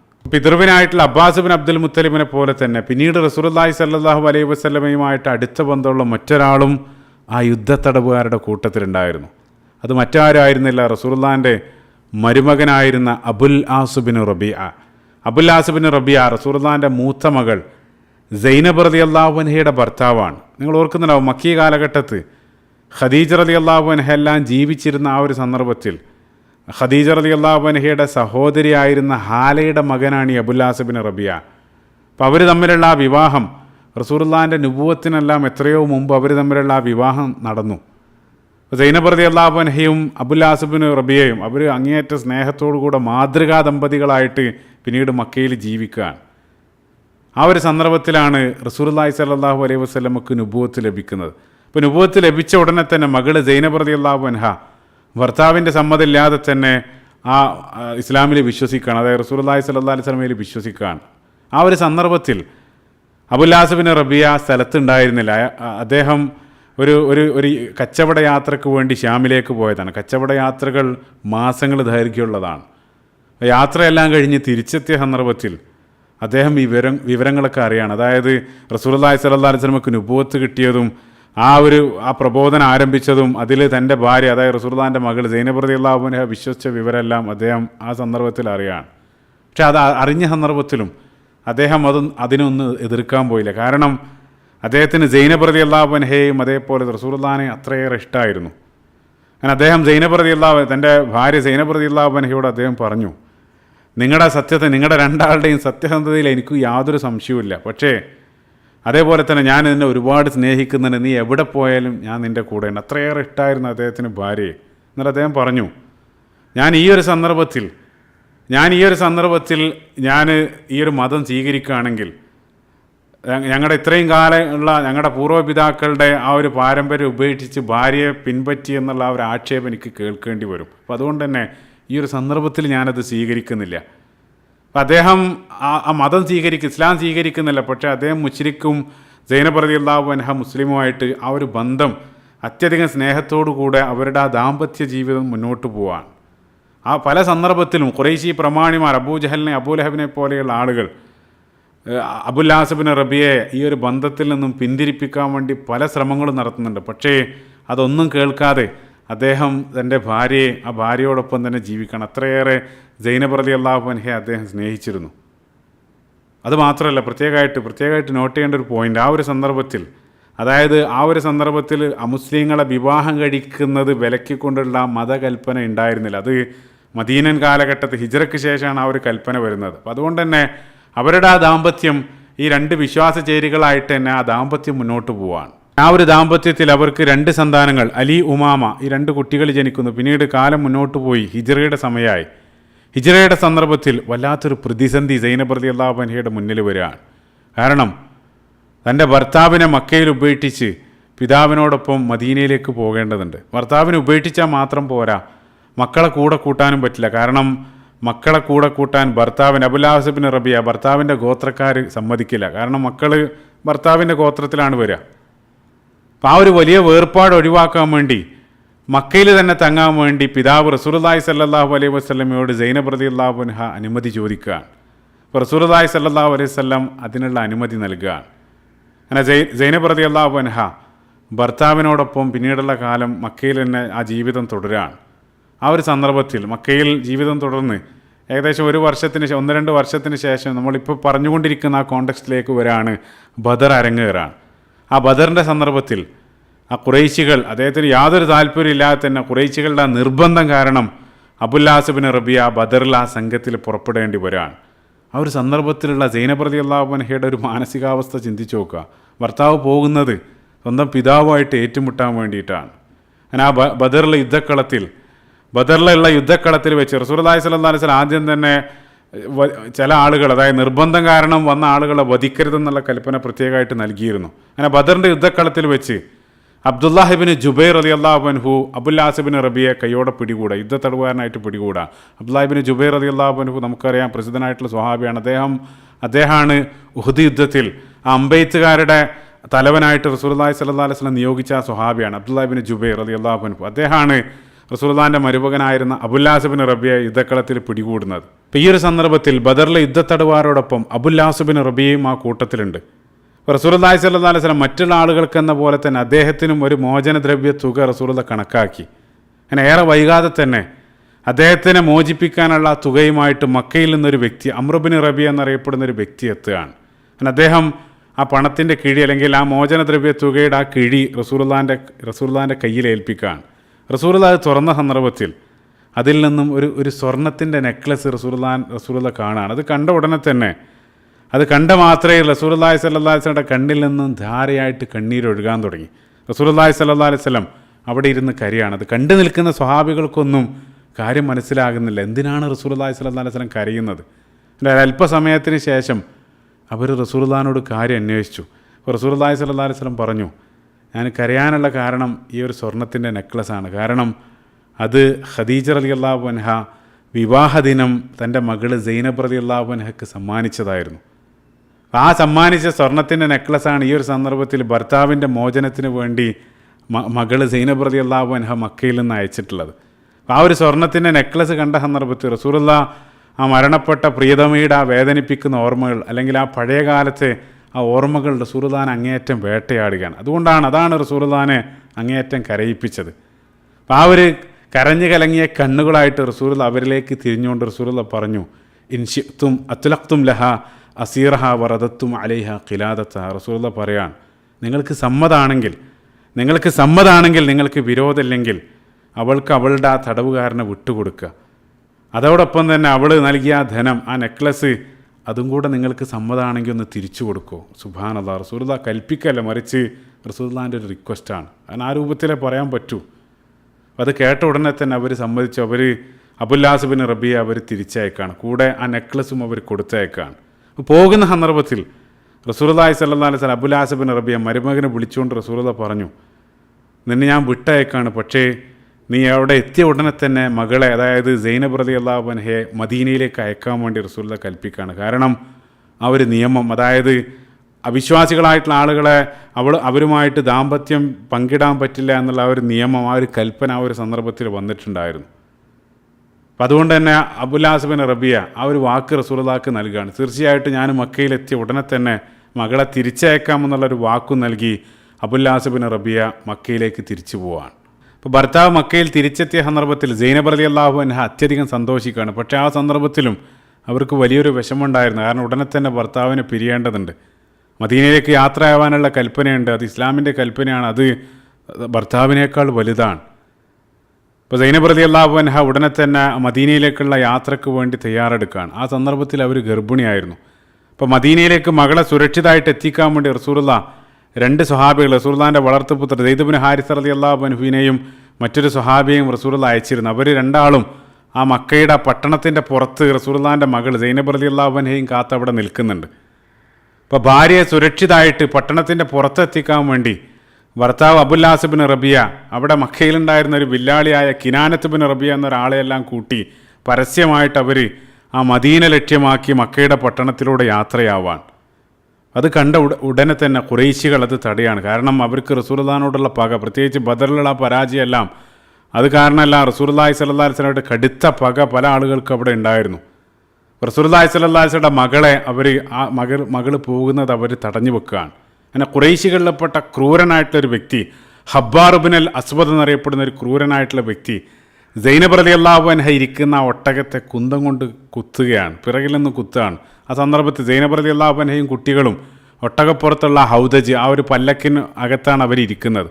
അപ്പോൾ ഒട്ടകത്തെ കുത്തിയ സന്ദർഭത്തിൽ ഒട്ടകം വേദന കൊണ്ട്, ഒട്ടകം കുടഞ്ഞ സന്ദർഭത്തിൽ ആ പല്ലക്കും അതിലിരിക്കുന്ന അവരെല്ലാം ഒട്ടകപ്പുറത്തുനിന്ന് അവർ തെറിച്ച് വീഴാൻ, സൈനബ് റളിയല്ലാഹു അൻഹ ഒട്ടകപ്പുറത്തുനിന്ന് തെറിച്ച് വീഴാണ്. ആ വീണ സന്ദർഭത്തിൽ അവർ ഗർഭിണിയായിരുന്നു, അവർക്ക് രക്തസ്രാവം ഉണ്ടാവുകയാണ്. അത് കണ്ട ഉടനെ തന്നെ ആ സംരക്ഷകനായി കൂടെ കൂട്ടിയ കിനാനത്ത് ബിൻ റബിയ ഉടനെ തന്നെ അവരുമായിട്ട് ഏറ്റുമുട്ടി അവസാനം അവർ തമ്മിലൊരു സംഘട്ടനമായ സന്ദർഭത്തിൽ അപ്പോഴേക്ക് ആ വാർത്ത അവിടെയെല്ലാം പടർന്ന് മക്കയിലുള്ള പ്രമുഖരായിട്ടുള്ള അബൂ സുഫിയാനും സംഘവും എല്ലാം വന്ന് അത് ഒത്തുതീർപ്പാക്കാൻ വേണ്ടി ശ്രമിക്കുകയാണ്. അവസാനം അബൂ സുഫിയാൻ മെല്ലെ ഈ അബുല്ലാസ് ബിൻ റബിയെ വിളിച്ചുകൊണ്ട് പറഞ്ഞു, എന്തിനാണ് നമ്മൾ ഇങ്ങനെ പരസ്പരം തമ്മിലടിക്കുന്നത്? അതായത് നിങ്ങളുടെ ഭാര്യ, അതായത് റസൂൽ മുഹമ്മദിൻ്റെ മകൾ സല്ലല്ലാഹു അലൈഹി വസല്ലം പോകുന്നതിൽ ഞങ്ങൾക്കാർക്കും പ്രശ്നമില്ല. പക്ഷേ ഈ രൂപത്തിൽ പരസ്യമായിട്ട് ആളുകളെല്ലാം ഖുറൈശികളെ മുഴുവൻ വെല്ലുവിളിക്കുന്ന രൂപത്തിൽ, ഈ രൂപത്തിലല്ല നിങ്ങൾ പോകേണ്ടത്. രഹസ്യമായിട്ട് ആളുകളെല്ലാം ഉറങ്ങുന്ന സന്ദർഭത്തിൽ നിങ്ങൾ പോയിക്കോളൂ, പരസ്യമായിട്ട് നിങ്ങൾ പോകാൻ പാടില്ല. ആ രൂപത്തിൽ പോകുകയാണെങ്കിൽ ഒരാളും പൊതുജനം ആരും നിങ്ങളെ തടയാൻ വരില്ല എന്നെല്ലാം പറഞ്ഞ സന്ദർഭത്തിൽ അബുല്ലാസ് ബിൻ റബിയ ഭാര്യയുമായി സൈനബ് റളിയല്ലാഹു അൻഹയുമായിട്ട് അന്ന് വീട്ടിലേക്ക് മടങ്ങി. പിറ്റേ ദിവസം, അതായത് അന്ന് രാത്രി അവർ ഇതേ രൂപത്തിൽ രഹസ്യമായിട്ട് പുറപ്പെട്ട് ആ മക്കയുടെ ആ പട്ടണത്തിന് പുറത്ത് നിൽക്കുന്ന ആ സ്വഹാബികളോടൊപ്പം റസൂലുള്ളാഹിൻ്റെ മകൾ ആ മദീന ലക്ഷ്യമാക്കി യാത്രയാവാൻ. അങ്ങനെ മകൾ സൈനബ് റളിയല്ലാഹു അൻഹയും മക്കളും സുരക്ഷിതമായിട്ട് മദീനയിൽ എത്തിയ സന്ദർഭത്തിൽ റസൂലുള്ളാഹി സ്വല്ലല്ലാഹു അലൈഹി വസല്ലം പറഞ്ഞു, അബുല്ലാസ് സത്യസന്ധനാണ്, അവന് എന്നോട് പറഞ്ഞ ആ വാക്ക് പാലിച്ചിരിക്കുന്നു. റസൂലുള്ളാഹി സ്വല്ലല്ലാഹു അലൈഹി വസല്ലം മരുമകന് നൽകിയ പ്രശംസയാണ്. അങ്ങനെ മദീനയിലെത്തിയ സൈനബ് റളിയല്ലാഹു അൻഹ പിന്നീടുള്ള കാലം ഭർത്താവിനെ ഓർത്ത് അവിടെ കഴിയാണ്. നിരവധി പ്രപ്പോസൽ വരുന്നുണ്ട്. പക്ഷേ ഒരിക്കൽ പോലും സൈനബ് റളിയല്ലാഹു അൻഹ മറ്റൊരു വിവാഹത്തിന് സന്നദ്ധമാകുന്നില്ല. ഭർത്താവ് തിരിച്ചു വരുമെന്നുള്ള ആ പ്രതീക്ഷയിൽ അവർ കാലങ്ങൾ തള്ളി നീക്കുകയാണ്. അങ്ങനെ 6 വർഷത്തിൻ്റെ കാത്തിരിപ്പിന് ശേഷം ആ പ്രതീക്ഷ പുലരുന്നുണ്ട്. മനോഹരമായിട്ടുള്ള, അതായത് അബുല്ലാസ് ബിൻ റബിയ തിരിച്ചു വരുന്നു. അവർ തമ്മിലുള്ള ആ സംഗമം ഇൻഷാ അല്ലാഹ് പിന്നീട് മറ്റൊരു സീറ എപ്പിസോഡിൽ നമ്മൾ പിന്നീട് പറയുന്നതാണ്. ഇതാണ് റസൂലുള്ളാഹി സ്വല്ലല്ലാഹു അലൈഹി വസല്ലമയുടെ മരുമകൻ അബുല്ലാസ് ബിൻ റബിയ യുദ്ധത്തടവുകാരുടെ കൂട്ടത്തിലുണ്ട്. അവരുമായിട്ട് ബന്ധപ്പെട്ട സംഭവം. യുദ്ധത്തടവുകാരുടെ കൂട്ടത്തിലുണ്ടായ റസൂലുള്ളാഹി സ്വല്ലല്ലാഹു അലൈഹി വസല്ലമയുമായിട്ട് അടുത്ത ബന്ധം പുലർത്തിയ ചില ആളുകളെ സംബന്ധിച്ച് നമ്മൾ പറഞ്ഞു. അതേപോലെ തന്നെ ആ കൂട്ടത്തിൽ ഖുറൈശി പ്രമാണിമാരായിട്ടുള്ള പ്രസിദ്ധരായിട്ടുള്ള ചില ഖുറൈശി നേതാക്കളും ആ യുദ്ധത്തടവുകാരുടെ കൂട്ടത്തിലുണ്ടായിരുന്നു. എടുത്തു പറയേണ്ട ഒരു വ്യക്തിയാണ് സുഹൈൽ ബിൻ അംർ. ബനു ആമിർ ഗോത്രക്കാരനാണ്. ഖതീബ് ഖുറൈശ് എന്നുള്ള അപരനാമത്തിൽ പ്രസിദ്ധനായിട്ടുള്ള വ്യക്തിയാണ്. അതായത് ഖുറൈശികളുടെ പ്രാസംഗികൻ. ആ ഒരു പേര് അദ്ദേഹത്തിന് വരാനുള്ള കാരണം ഖുറൈശികൾ പ്രധാനപ്പെട്ട അവരുടെ ചർച്ചകൾക്കും അതേപോലെ തന്നെ അവരുടെ പ്രതിനിധിയായ അന്യനാട്ടിലേക്കും മറ്റുള്ള ഗോത്രങ്ങളുമായിട്ടെല്ലാം സംസാരിക്കാൻ പറഞ്ഞയക്കൽ ഈ വ്യക്തിയാണ്. കാരണം അതിസമർത്ഥനായിട്ടുള്ളൊരു പൊളിറ്റീഷ്യൻ. അത് മാത്രമല്ല സമർത്ഥനായിട്ട് അദ്ദേഹം സംസാരത്തിലൂടെ ഏതൊരാളെയും കീഴടക്കാനുള്ള അസാധാരണമായിട്ടുള്ള വാക്ചാതുര്യത്തിനുടമയാണ് ഈ സുഹൈൽ ബിൻ അംർ. അതുകൊണ്ടാണ് നമുക്ക് മുന്നോട്ടുള്ള ചരിത്രത്തിൽ റസൂലുള്ളാഹി സ്വല്ലല്ലാഹു അലൈഹി വസല്ലമയായിട്ട് ഹുദൈബിയ സന്ധിയിലെല്ലാം ഖുറൈശികൾ അവരുടെ പ്രതിനിധിയായിട്ട് സംസാരിക്കാൻ അയക്കുന്നതെല്ലാം ഈ സുഹൈൽ ബിൻ അംറിനെയാണ്. അദ്ദേഹത്തിൻ്റെ ആ ഒരു അസാധാരണമായിട്ടുള്ള ആ ഒരു സംസാര പാഠമെല്ലാം ഉപയോഗിച്ച് ആ ഒരു സന്ദർഭത്തിൽ ഇസ്ലാമിനെതിരെ അദ്ദേഹം പോരാടിക്കൊണ്ടിരിക്കുകയാണ്. അങ്ങനെ ബദറിൽ യുദ്ധത്തിന് വരുന്ന സന്ദർഭത്തിൽ ശ്രദ്ധേയമായിട്ടുള്ളൊരു കാര്യം, ബദറിന് യുദ്ധത്തിന് വരുന്ന സന്ദർഭത്തിൽ സുഹൈൽ ബിൻ അംറിൻ്റെ മകൻ അബ്ദുല്ലാഹിബിൻ സുഹൈൽ റളിയല്ലാഹു അൻഹു അദ്ദേഹം കൂടെ ഉണ്ടായിരുന്നു. അപ്പോൾ മകന് ഓൾറെഡി മക്കയിൽ വെച്ച് രഹസ്യമായിട്ട് ഇസ്ലാം സ്വീകരിച്ചിട്ടുണ്ട്. ഒരാൾക്കും അത് അറിയില്ല. അപ്പോൾ ശത്രുക്കളോടൊപ്പം പിതാവിനോടൊപ്പം മക്കയിൽ നിന്ന് പുറപ്പെട്ട് ആ ബദറിലെത്തിയ സന്ദർഭത്തിൽ ബദർ യുദ്ധത്തിൻ്റെ തലേ ദിവസം രാത്രി മകൻ അബ്ദുല്ലാഹിബിൻ സുഹൈൽ ബിൻ അംർ റളിയല്ലാഹു അൻഹു ആ ശത്രുപക്ഷത്തു നിന്ന് മെല്ലെ മുസ്ലിം ക്യാമ്പിലേക്ക് ചാടാണ്. മുസ്ലിം ക്യാമ്പിലേക്ക് വന്ന് അവിടെ വെച്ച് ഷഹാദത്ത് ചൊല്ലി പിറ്റേ ദിവസം മുസ്ലിങ്ങളോടൊപ്പം ആ ശത്രുപക്ഷത്തിനെതിരെ, അതായത് പിതാവടക്കം ഉൾക്കൊള്ളുന്ന ആ ശത്രുപക്ഷത്തിനെതിരെ മുസ്ലിം ഭാഗത്തു നിന്നും മകന് പോരാടുന്നുണ്ട്. ആ രൂപത്തിലായിരുന്നു അദ്ദേഹത്തിൻ്റെ ഒരു മകൻ. മറ്റൊരു മകൻ അബൂ ജന്ദൽ റളിയല്ലാഹു അൻഹു പ്രസിദ്ധനാണ്. ഹുദൈബിയ സന്ധിയിലെല്ലാം പ്രധാനപ്പെട്ട റോളിൽ ഈ അദ്ദേഹത്തിൻ്റെ മകൻ കടന്നു വരുന്നത്. അത് ഇൻഷാ അല്ലാഹ് പിന്നീട് നമ്മൾ പറയുന്നതാണ്. മകൻ ആ നിർണായക വേളയിൽ മുസ്ലിം പക്ഷത്തേക്ക് ചാടിയതിലുള്ള അമർഷം അതെല്ലാം നെഞ്ചിലേറ്റ പിതാവ് ശക്തമായിട്ട് യുദ്ധക്കളത്തിൽ പോരാടിക്കൊണ്ടിരിക്കുകയാണ്. അങ്ങനെ യുദ്ധത്തിൻ്റെ ഏതോ ഒരു പോയിന്റിൽ അൻസാറുകളിൽപ്പെട്ട മാലിക് ബിൻ ദുഖ്ഷം എന്നറിയപ്പെടുന്നൊരു സഹാബി സുഹൈൽ ബിൻ അംറിനെ യുദ്ധത്തടവുകാരനായിട്ട് പിടികൂടാണ്. അപ്പോൾ വലിയ പുള്ളിയാണ് കിട്ടിയിട്ടുള്ളത്. ഖുറൈശി പാർലമെൻറ്റിലെ ഒരു MP സ്റ്റാറ്റസ് ഉള്ള വ്യക്തിയാണ്. ആ ഒരു അത്രയും പ്രമുഖനായിട്ടുള്ളൊരു വ്യക്തിയെ തനിക്ക് യുദ്ധത്തടവുകാരനായിട്ട് കിട്ടിയതിൽ ആ അൻസാരി സ്വഹാബി അങ്ങേയറ്റം സന്തോഷിക്കുകയാണ്. പിന്നീടുള്ള സംഭവം ഇബ്നു കസീർ റഹിമഹുല്ലാഹ് അദ്ദേഹത്തിൻ്റെ ബിദായിൽ പറയുന്നുണ്ട്. അങ്ങനെ യുദ്ധാനന്തരം തടവുകാരുടെ കൂട്ടത്തിൽ ഈ സുഹൈൽ ബിൻ അംറിനെ കണ്ട സന്ദർഭത്തിൽ ഉമർ ബിൻ ഖത്താബ് റളിയല്ലാഹു അൻഹുവിന് അങ്ങേയറ്റം കോപം വരികയാണ്. ഉമർ ബിൻ ഖത്താബ് റളിയല്ലാഹു അൻഹു തൻ്റെ ആ സ്വതസിദ്ധമായിട്ടുള്ള ശൈലി ഉമർ റളിയല്ലാഹു അൻഹു റസൂലുള്ളാഹിനോട് പറഞ്ഞു, യാ റസൂലുള്ളാഹ് അൻജി തനിയതഹു യദ്ലഉ ലിസാനുഹു ഫലാ യഖൂമു അലൈക ഖതീബ അബദൻ. ഓ പ്രവാചകരെ, ഇയാളുടെ പല്ലുകൾ ഞാൻ പറിച്ചെടുക്കും, അതേപോലെ തന്നെ അയാളുടെ നാവ് ഞാൻ പിഴുതെടുക്കും. ഇനി മേലിൽ ഇസ്ലാമിനെതിരെ ആ നാവ് അദ്ദേഹം ഉപയോഗിക്കാൻ അദ്ദേഹത്തിന് കഴിയരുത്. ഇത് കേട്ട ഉടനെ തന്നെ റസൂലുള്ളാഹി സ്വല്ലല്ലാഹു അലൈഹി വസല്ലം ഉമർ ഇബ്നു ഖത്താബ് റളിയല്ലാഹു അൻഹുവിന് നൽകിയ മറുപടി, യാ ഉമർ, ഓ ഉമർ, താങ്കൾ ഈ പറഞ്ഞതുപോലെ മറ്റൊരാളെ അംഗഭംഗം ചെയ്യാനുള്ള അധികാരം അല്ലാഹു സുബ്ഹാനഹു വ തആല എനിക്ക് നൽകിയിട്ടില്ല. ഞാൻ ആ രൂപത്തിൽ മറ്റൊരാളോട് ചെയ്താൽ നാളെ ഖിയാമത്ത് നാളിൽ അല്ലാഹു സുബ്ഹാനഹു വ തആല അതേ രൂപത്തിൽ എന്നോട് തിരിച്ചു ചെയ്യുമെന്ന് ഞാൻ ഭയപ്പെടുന്നു. റസൂലുള്ളാഹി സ്വല്ലല്ലാഹു അലൈഹി വസല്ലം നൽകിയ മറുപടിയാണ്. സുബ്ഹാനല്ലാഹ്. അതിനുശേഷം റസൂലുള്ളാഹി പറഞ്ഞൊരു വാക്കുണ്ട്. അത് മനോഹരമായിട്ടുള്ളൊരു പ്രവചനമായിരുന്നു. റസൂലുള്ളാഹി പറഞ്ഞു, ദഅഹു ഫലഅല്ലഹു അൻ യസുറുക യൗമൻ. ഓ ഉമർ, അദ്ദേഹത്തെ നിങ്ങൾ വെറുതെ വിടുക. നാളെ നിങ്ങളെല്ലാം സന്തോഷിപ്പിക്കുന്ന രൂപത്തിൽ ഒരു പ്രസംഗം ഒരുപക്ഷെ അതേ നാവ് കൊണ്ട് നാളെ സുഹൈൽ ബിൻ അംർ ഒരുപക്ഷെ ചെയ്യുമായിരിക്കും. അതായിരുന്നു റസൂലുള്ളാഹി സ്വല്ലല്ലാഹു അലൈഹി വസല്ലം പറഞ്ഞത്. അദ്ദേഹത്തെ വെറുതെ വിടുക. നിങ്ങൾ ഈ സന്ദർഭത്തിൽ പിഴുതെടുക്കണമെന്ന് പറയുന്ന അതേ നാവ് കൊണ്ട് നാളെ നിങ്ങളെ മുഴുവൻ സന്തോഷിപ്പിക്കുന്ന രൂപത്തിൽ ഒരുപക്ഷെ അദ്ദേഹം സംസാരിച്ചേക്കാം. അതാണ് റസൂലുള്ളാഹി സ്വല്ലല്ലാഹു അലൈഹി വസല്ലം അവിടെ പറഞ്ഞത്. ഇൻഷാ അല്ലാഹ് ആ ഒരു റസൂലുള്ളാഹിൻ്റെ ആ വാക്കിലേക്ക് പിന്നീട് നമ്മൾ തിരിച്ചു വരും. ചുരുക്കത്തിൽ ആ ഖുറൈശി പ്രമാണിയായ സുഹൈൽ ബിൻ അംറും യുദ്ധത്തടവുകാരുടെ കൂട്ടത്തിലുണ്ടായിരുന്നു. അപ്പം അദ്ദേഹത്തിൻ്റെ ഒരു മകൻ ഇസ്ലാം സ്വീകരിച്ച ഒരു സംഭവം ഞാൻ നേരത്തെ പറഞ്ഞു. മകന് മാത്രമല്ല, സുഹൈൽ ബിൻ അംറിൻ്റെ ഒരു സഹോദരൻ സക്രാൻ ബിൻ അംർ, അദ്ദേഹവും നേരത്തെ തന്നെ ഇസ്ലാം സ്വീകരിച്ചിരുന്നു. ഈ സക്രാൻ ബിൻ അംർ മക്കി കാലഘട്ടത്തിൽ ഞാൻ ചില കാര്യങ്ങൾ പറഞ്ഞിരുന്നു. ഈ സക്രാൻ ബിൻ അംർ യഥാർത്ഥത്തിൽ വിവാഹം കഴിച്ചത് ഈ ഒരു സന്ദർഭത്തിൽ, അതായത് നമ്മളിപ്പോൾ സംസാരിച്ചു കൊണ്ടിരിക്കുന്ന ഈ ബദറിൻ്റെ സാഹചര്യത്തിൽ റസൂലുള്ളാഹി സ്വല്ലല്ലാഹു അലൈഹി വസല്ലമയുടെ പത്നിയായിരുന്ന സൗദ ബിൻത്ത് ജമഅ റളിയല്ലാഹു അൻഹയുടെ ആദ്യ ഭർത്താവാണ് ഈ സക്രാൻ ബിൻ അംർ.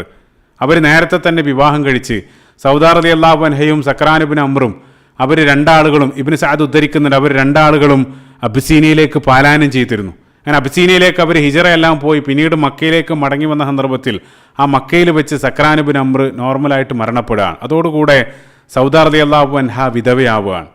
നന്നേ പ്രായം ചെന്ന അവസ്ഥയിൽ വിധവയാകുന്നു. അതേ സാഹചര്യത്തിൽ തന്നെയാണ് റസൂലുള്ളാഹി സ്വല്ലല്ലാഹു അലൈഹി വസല്ലമയുടെ പ്രിയ പത്നിയായിരുന്ന ഖദീജ റളിയല്ലാഹു അൻഹ വഫാത്താകുന്നത്. ഖദീജ റളിയല്ലാഹു അൻഹയുടെ വഫാത്തിന് ശേഷം റസൂലുള്ളാഹി സ്വല്ലല്ലാഹു അലൈഹി വസല്ലം മക്കയിൽ വെച്ച് സൗദ റളിയല്ലാഹു അൻഹയെ വിവാഹം കഴിക്കുന്നത്. ഇതെല്ലാം പറയാനുള്ള കാരണം ഈ റസൂലുള്ളാഹിൻ്റെ ഈ ഒരു സന്ദർഭത്തിൽ റസൂലുള്ളാഹിൻ്റെ പത്നിയായ സൗദ ബിൻത്ത് ജമഅ റളിയല്ലാഹു അൻഹ നേരത്തെ തന്നെ സുഹൈൽ ഇബ്നു അംറിനെ നന്നായിട്ട് അറിയാം. കാരണം തൻ്റെ ആദ്യ ഭർത്താവിൻ്റെ സഹോദരനായിരുന്നു.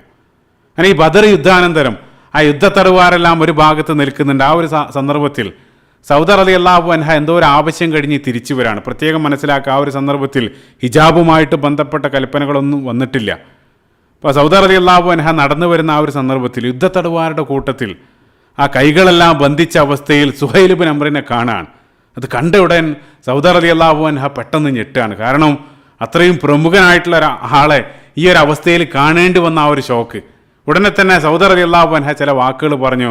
അവർ പറഞ്ഞു, യാ അബാ യസീദ്, ഓ അബാ യസീദ്, അതായത് സുഹൈൽ ഇബ്നു അംറിൻ്റെ കുനിയയാണ്. അബാ യസീദ്, അഅതൈതും ബി ഐദീകും ഇല്ലാ മിത്തും കിറാമൻ, താങ്കളെപ്പോലെയുള്ള ഇത്രയും പ്രമുഖനായിട്ടുള്ള ഒരാളെ ഈ രൂപത്തിൽ എനിക്ക് കാണേണ്ടി വന്നല്ലോ, അല്ലെങ്കിൽ ഈ ഒരു അവസ്ഥയിൽ നിങ്ങൾ ഈ രൂപത്തിൽ കീഴടങ്ങിയല്ലോ. ഇതിനേക്കാൾ ഭേദം നിങ്ങൾ ആ യുദ്ധക്കളത്തിൽ ധീരമായി പോരാടി അവിടെ മരിക്കുന്നതായിരുന്നു ഈ ഒരു അവസ്ഥയിൽ നിങ്ങളെ കാണേണ്ടി വന്നതിനേക്കാൾ ഭേദം. അപ്പോൾ ഇത് പറയുന്ന സന്ദർഭത്തിൽ റസൂലുള്ളാഹി സ്വല്ലല്ലാഹു അലൈഹി വസല്ലം അപ്പുറത്തുണ്ട്. അത് സൗദ റളിയല്ലാഹു അൻഹ ശ്രദ്ധിച്ചിരുന്നില്ല. മാത്രമല്ല ആ കണ്ട ഷോക്കിൽ അറിയാതെ പറഞ്ഞു പോയതാണ്. ഉടനെ തന്നെ റസൂലുള്ളാഹി സ്വല്ലല്ലാഹു അലൈഹി വസല്ലം പിറകെ നിന്നും സൗദ റളിയല്ലാഹു അൻഹയെ വിളിച്ചുകൊണ്ട് പറഞ്ഞു, യാ സൗദ, നീ അല്ലാഹു സുബ്ഹാനഹു വ തആലക്കും റസൂലിനെതിരെ നീ സംസാരിക്കുകയാണോ? ആ ഒരു സന്ദർഭത്തിലാണ് സൗദ റളിയല്ലാഹു അൻഹയ്ക്ക് യാഥാർത്ഥ്യ ബോധം തിരിച്ചു വന്നത്. അതായത് അവർ ആ പറഞ്ഞ വാക്കിൻ്റെ ഗൗരവം അവർ മനസ്സിലാക്കിയിരുന്നില്ല. അപ്പോൾ അത് റസൂലുള്ളാഹി ബോധ്യപ്പെടുത്തിയ സന്ദർഭത്തിൽ ഉടനെ തന്നെ റസൂലുള്ളാഹി സ്വല്ലല്ലാഹു അലൈഹി വസല്ലമയോട് അവർ മാപ്പ് ചോദിക്കണം. അവർ പറഞ്ഞു, വല്ലാഹി, ഓ പ്രവാചകരെ, ഈ രൂപത്തിൽ ഇരു കരങ്ങളെല്ലാം ബന്ധിച്ച അവസ്ഥയിൽ സുഹൈലിനെ കണ്ട ആ ഒരു ഷോക്കിൽ എനിക്ക് എന്നെ തന്നെ നിയന്ത്രിക്കാനായില്ല. അപ്പോൾ ആ ഒരു വികാരത്തിൻ്റെ പുറത്ത് ഞാൻ പറഞ്ഞു പോയതാണ്. അപ്പോൾ റസൂലുള്ളാഹി സ്വല്ലല്ലാഹു അലൈഹി വസല്ലം കാര്യം മനസ്സിലായി. റസൂലുള്ളാഹി സ്വല്ലല്ലാഹു അലൈഹി വസല്ലം അതിന് മാപ്പ് നൽകി. കാരണം എന്താണെന്ന് വെച്ചാൽ മനുഷ്യ സഹജമായി വന്നു പോകുന്ന ഒരു പ്രതികരണമാണ്. അത് മനഃപൂർവ്വമല്ല. അത് റസൂലുള്ളാഹി സ്വല്ലല്ലാഹു അലൈഹി വസല്ലം അറിഞ്ഞതുകൊണ്ട് റസൂലുള്ളാഹി സ്വല്ലല്ലാഹു അലൈഹി വസല്ലം അതിന് മാപ്പ് നൽകുകയാണ്.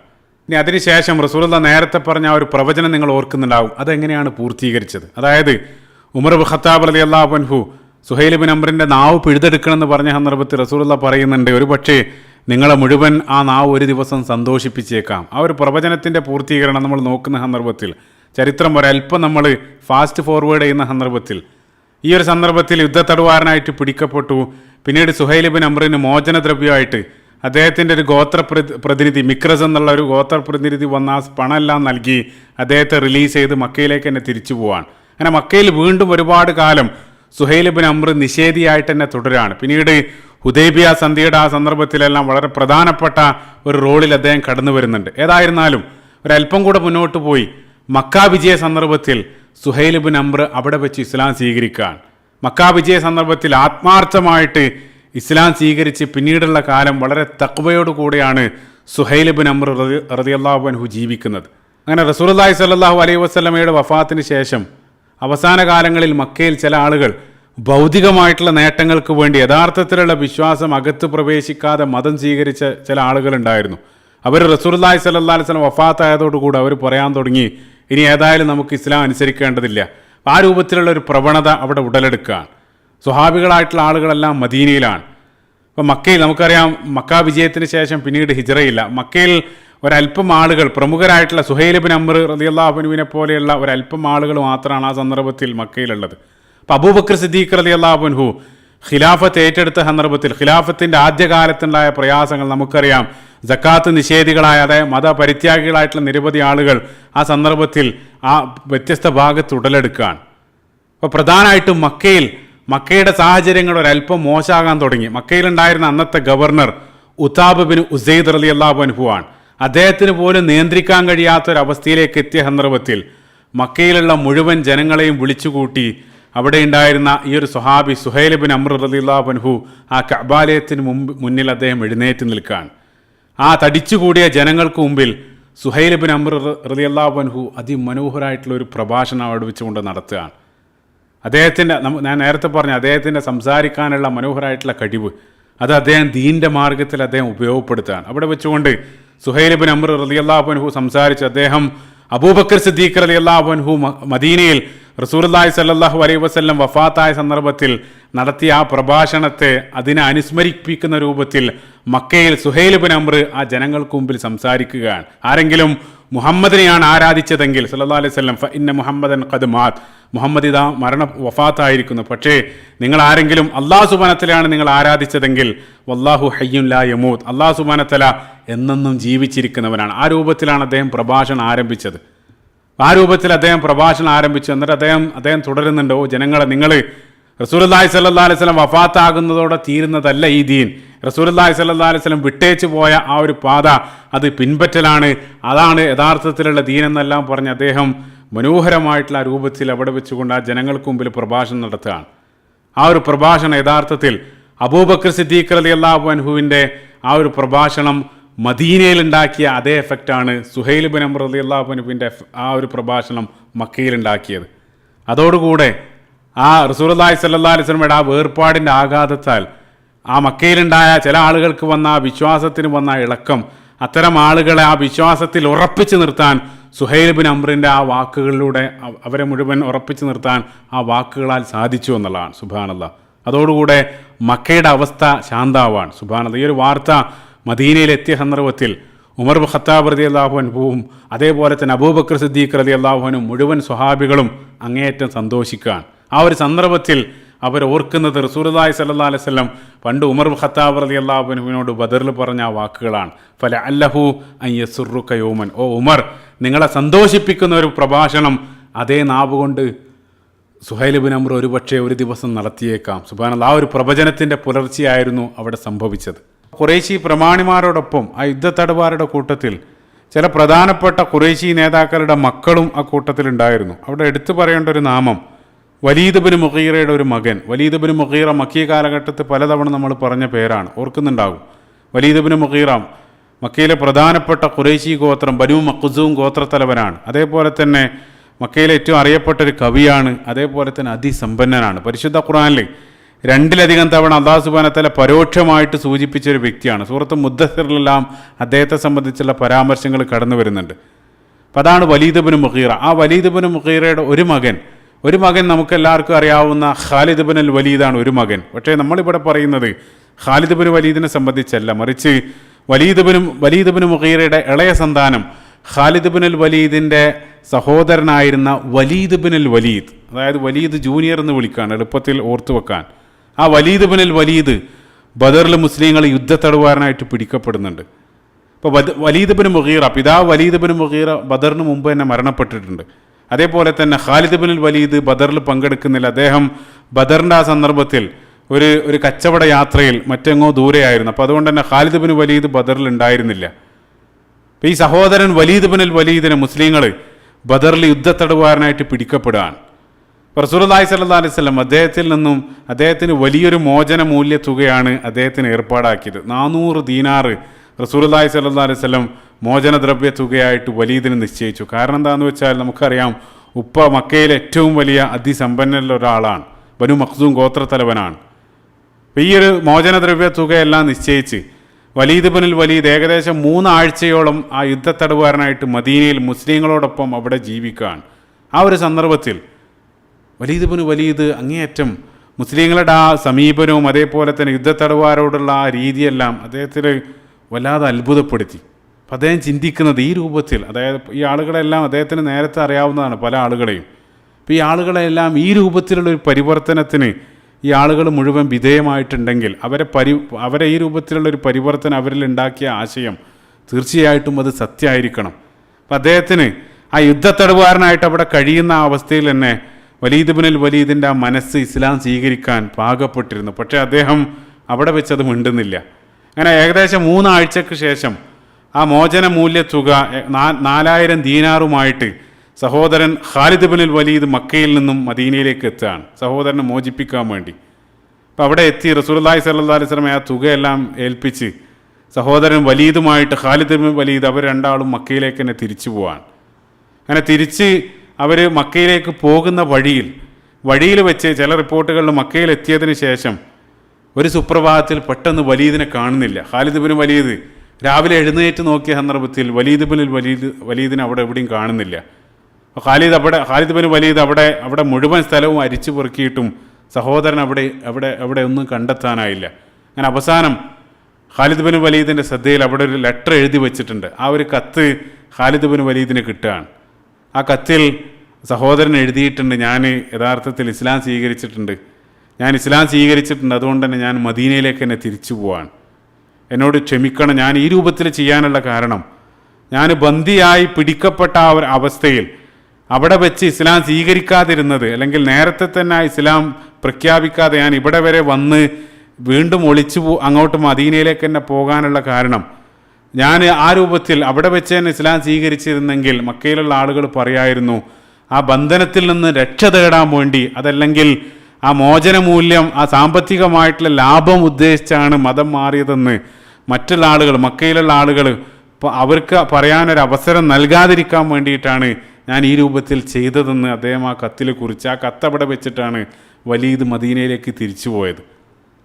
ആ കത്ത് വായിച്ച സന്ദർഭത്തിൽ ഖാലിദ് ബിൻ വലീദ് ഉണ്ടായ ഷോക്ക് ചില്ലറയൊന്നുമില്ല. കാരണം അത്രയും വലിയൊരു തുകയെല്ലാം നൽകി ആ സ്വതന്ത്രനാക്കപ്പെട്ടിട്ട് വീണ്ടും ആ പിടിക്കപ്പെട്ട ആളുകളിലേക്ക് തന്നെ തിരിച്ചു പോവാൻ, അത്രയേറെ സഹോദരനെ അവരിലേക്ക് ആകർഷിക്കാൻ എന്താണ് ഇത്രയും വലിയ ആ ഒരു ആദർശത്തിൻ്റെ കരുത്ത്. ഖാലിദ് അങ്ങേയറ്റം അത്ഭുതപ്പെടാണ്. അപ്പോൾ ഖാലിദ് ബിൻ വലീദിൻ്റെ മനസ്സിലേക്ക് ഒരുപക്ഷെ ഇസ്ലാമിൻ്റെ ആദ്യത്തെ ഒരു സ്പാർക്ക് ഈ ഒരു അനുഭവം മൂലം അദ്ദേഹത്തിൻ്റെ മനസ്സിൽ വന്നിരിക്കണം. അതോടൊപ്പം തന്നെ കഠിനമായിട്ടുള്ള ദേഷ്യം, കാരണം അത്രയും തുക നഷ്ടപ്പെട്ടിട്ടുണ്ട്. ആ ഒരു ദേഷ്യമായിരിക്കാം ഒരുപക്ഷെ തുടർന്ന് വരുന്ന അടുത്ത യുദ്ധത്തിൽ, ഉഹദ് യുദ്ധത്തിൽ ഖാലിദ് ബിൻ വലീദ് തീർത്തത്. നമുക്കറിയാം ഉഹദ് യുദ്ധത്തിലെ ശത്രുപക്ഷത്തെ താരായിട്ട് ഖാലിദ് ബിൻ വലീദ് മാറുന്നുണ്ട്. ഏതായിരുന്നാലും മദീനയിലെത്തിയ ഖാലിദ് ബിൻ വലീദിൻ്റെ സഹോദരൻ വലീദ് ബിൻ വലീദ് അവിടെ പോയി റസൂലുള്ളാഹി സ്വല്ലല്ലാഹു അലൈഹി വസല്ലമയുടെ മുമ്പിൽ പോയി ഷഹാദത്ത് കലിമ ചൊല്ലി ഇസ്ലാം സ്വീകരിച്ച് പിന്നീട് അവിടെ ജീവിക്കുകയാണ്. അതിനുശേഷം വലീദ് ബിൻ വലീദ് റളിയല്ലാഹു അൻഹു തൻ്റെ സഹോദരൻ ഖാലിദ് ബിൻ വലീദിനെ ഇസ്ലാമിലേക്ക് ക്ഷണിച്ചുകൊണ്ട് പലതവണ മദീനയിൽ നിന്നും കത്തുകൾ എഴുതുന്നുണ്ട്. അങ്ങനെ അവസാനം ഒരുപാട് കാലങ്ങൾക്ക് ശേഷം ഹിജ്റ 7-ാം വർഷം മുസ്ലിങ്ങൾ ഒരുപാട് കാലത്തിന് ശേഷം മക്കയിലേക്ക് ഒരു ഉംറ നിർവഹിക്കാൻ വേണ്ടി പോകുന്നുണ്ട്. ആ സന്ദർഭത്തിൽ മക്കയിലെത്തിയ ഉടനെ തന്നെ വലീദ് ബിൻ വലീദ് ഒരുപാട് കാലത്തിന് ശേഷം സഹോദരനെ കാണാൻ വേണ്ടി വീട്ടിലേക്ക് പോവാൻ. പക്ഷേ വീട്ടിലെത്തിയ സന്ദർഭത്തിൽ ഖാലിദ് ബിൻ വലീദ് ആ സന്ദർഭത്തിൽ വീട്ടിലുണ്ടായിരുന്നില്ല. അങ്ങനെ അദ്ദേഹം വലീദ് ബിൻ വലീദ് വെറും കൈയോടെ മടങ്ങാതെ സഹോദരൻ ഖാലിദിന് വേണ്ടി ഹൃദയസ്പർശിയായിട്ടുള്ള, ഹൃദയം തുറന്നുകൊണ്ടുള്ള മനോഹരമായിട്ടുള്ളൊരു കത്ത് എഴുതി വീട്ടിലെ ഏൽപ്പിക്കുകയാണ്, ഖാലിദ് തിരിച്ചു വന്നാൽ കൊടുക്കാൻ വേണ്ടി. അങ്ങനെ അവർ ആ ഉംറ ചെയ്ത് തിരിച്ചു പോകുന്നു. ഖാലിദ് ബിൻ വലീദ് ആ യാത്രയ്ക്ക് ശേഷം വീട്ടിലെത്തിയ സന്ദർഭത്തിൽ വീട്ടുകാർ ഈ കത്ത് കൊടുക്കുകയാണ്. ആ കത്ത് തുറന്ന സന്ദർഭത്തിൽ ആ ഹൃദയസ്പർശിയായിട്ടുള്ള ആ കത്തിൽ വലീദ് ബിൻ വലീദ് സൂചിപ്പിച്ചത്, സഹോദര എത്ര കാലമായി ഈ ഒരു സന്ദർഭത്തിൽ നിങ്ങൾക്ക് ആ സത്യം നിങ്ങൾക്ക് മനസ്സിലാകാത്തതിൽ എനിക്ക് അത്ഭുതം തോന്നുകയാണ്. നിങ്ങളെപ്പോലെ ബുദ്ധിമാനായിട്ടുള്ള ദിശണാശാലിയായിട്ടുള്ള ഒരാൾക്ക് ഈ ഇസ്ലാമിൻ്റെ മനോഹരമായിട്ടുള്ള ആശയം ഇത്രയും കാലം എങ്ങനെയാണ് അജ്ഞാതാകുന്നതെന്ന് എനിക്ക് മനസ്സിലാകുന്നില്ല. എന്നാൽ ആ രൂപത്തിൽ മനോഹരമായിട്ടുള്ളൊരു കത്താണ് അദ്ദേഹം എഴുതിയത്. അതിൽ പ്രത്യേകമായിട്ട് പറഞ്ഞു, റസൂലുള്ളാഹി സ്വല്ലല്ലാഹു അലൈഹി വസല്ലം പല സന്ദർഭത്തിലും താങ്കൾ അന്വേഷിക്കാറുണ്ട്, റസൂലുള്ളാഹി സ്വല്ലല്ലാഹു അലൈഹി വസല്ലമക്ക് വലിയ പ്രതീക്ഷയാണ് നിങ്ങളുടെ മീതെ, നിങ്ങൾ തീർച്ചയായിട്ടും മതത്തിലേക്ക് നിങ്ങൾ വരുമെന്ന് റസൂലുള്ളാഹിക്ക് ഉറപ്പുണ്ട്. ആ രൂപത്തിൽ ആ കത്തുകൾ എഴുതുകയാണ്.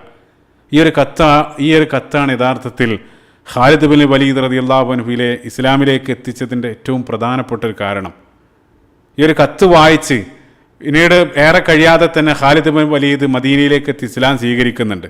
പിന്നീട് നമുക്കറിയാം അള്ളാഹു സുബ്ഹാനഹു വ തആല സൈഫുല്ലാ, അള്ളാഹുവിൻ്റെ വാളെന്നുള്ള അപരനാമത്തിൽ ഇസ്ലാമിക ചരിത്രത്തിലെ ഏറ്റവും സമർത്ഥനായിട്ടുള്ള ഒരു ആർമി കമാൻഡറായിട്ട് ഖാലിദ് ബിൻ വലീദ് റളിയല്ലാഹു അൻഹു ചരിത്രം രചിക്കുന്നുണ്ട്. അപ്പോൾ യഥാർത്ഥത്തിൽ ആ ഖാലിദ് ബിൻ വലീദ് റളിയല്ലാഹു അൻഹുവിൻ്റെ ആ തിളങ്ങുന്ന അധ്യായം, ആ അധ്യായത്തിൻ്റെ പിന്നിൽ ഏറ്റവും പ്രധാനപ്പെട്ട കണ്ണിയായിട്ട് വർത്തിച്ചത് അദ്ദേഹത്തിൻ്റെ സഹോദരൻ വലീദ് ബിൻ വലീദ് റളിയല്ലാഹു അൻഹു ആയിരുന്നു.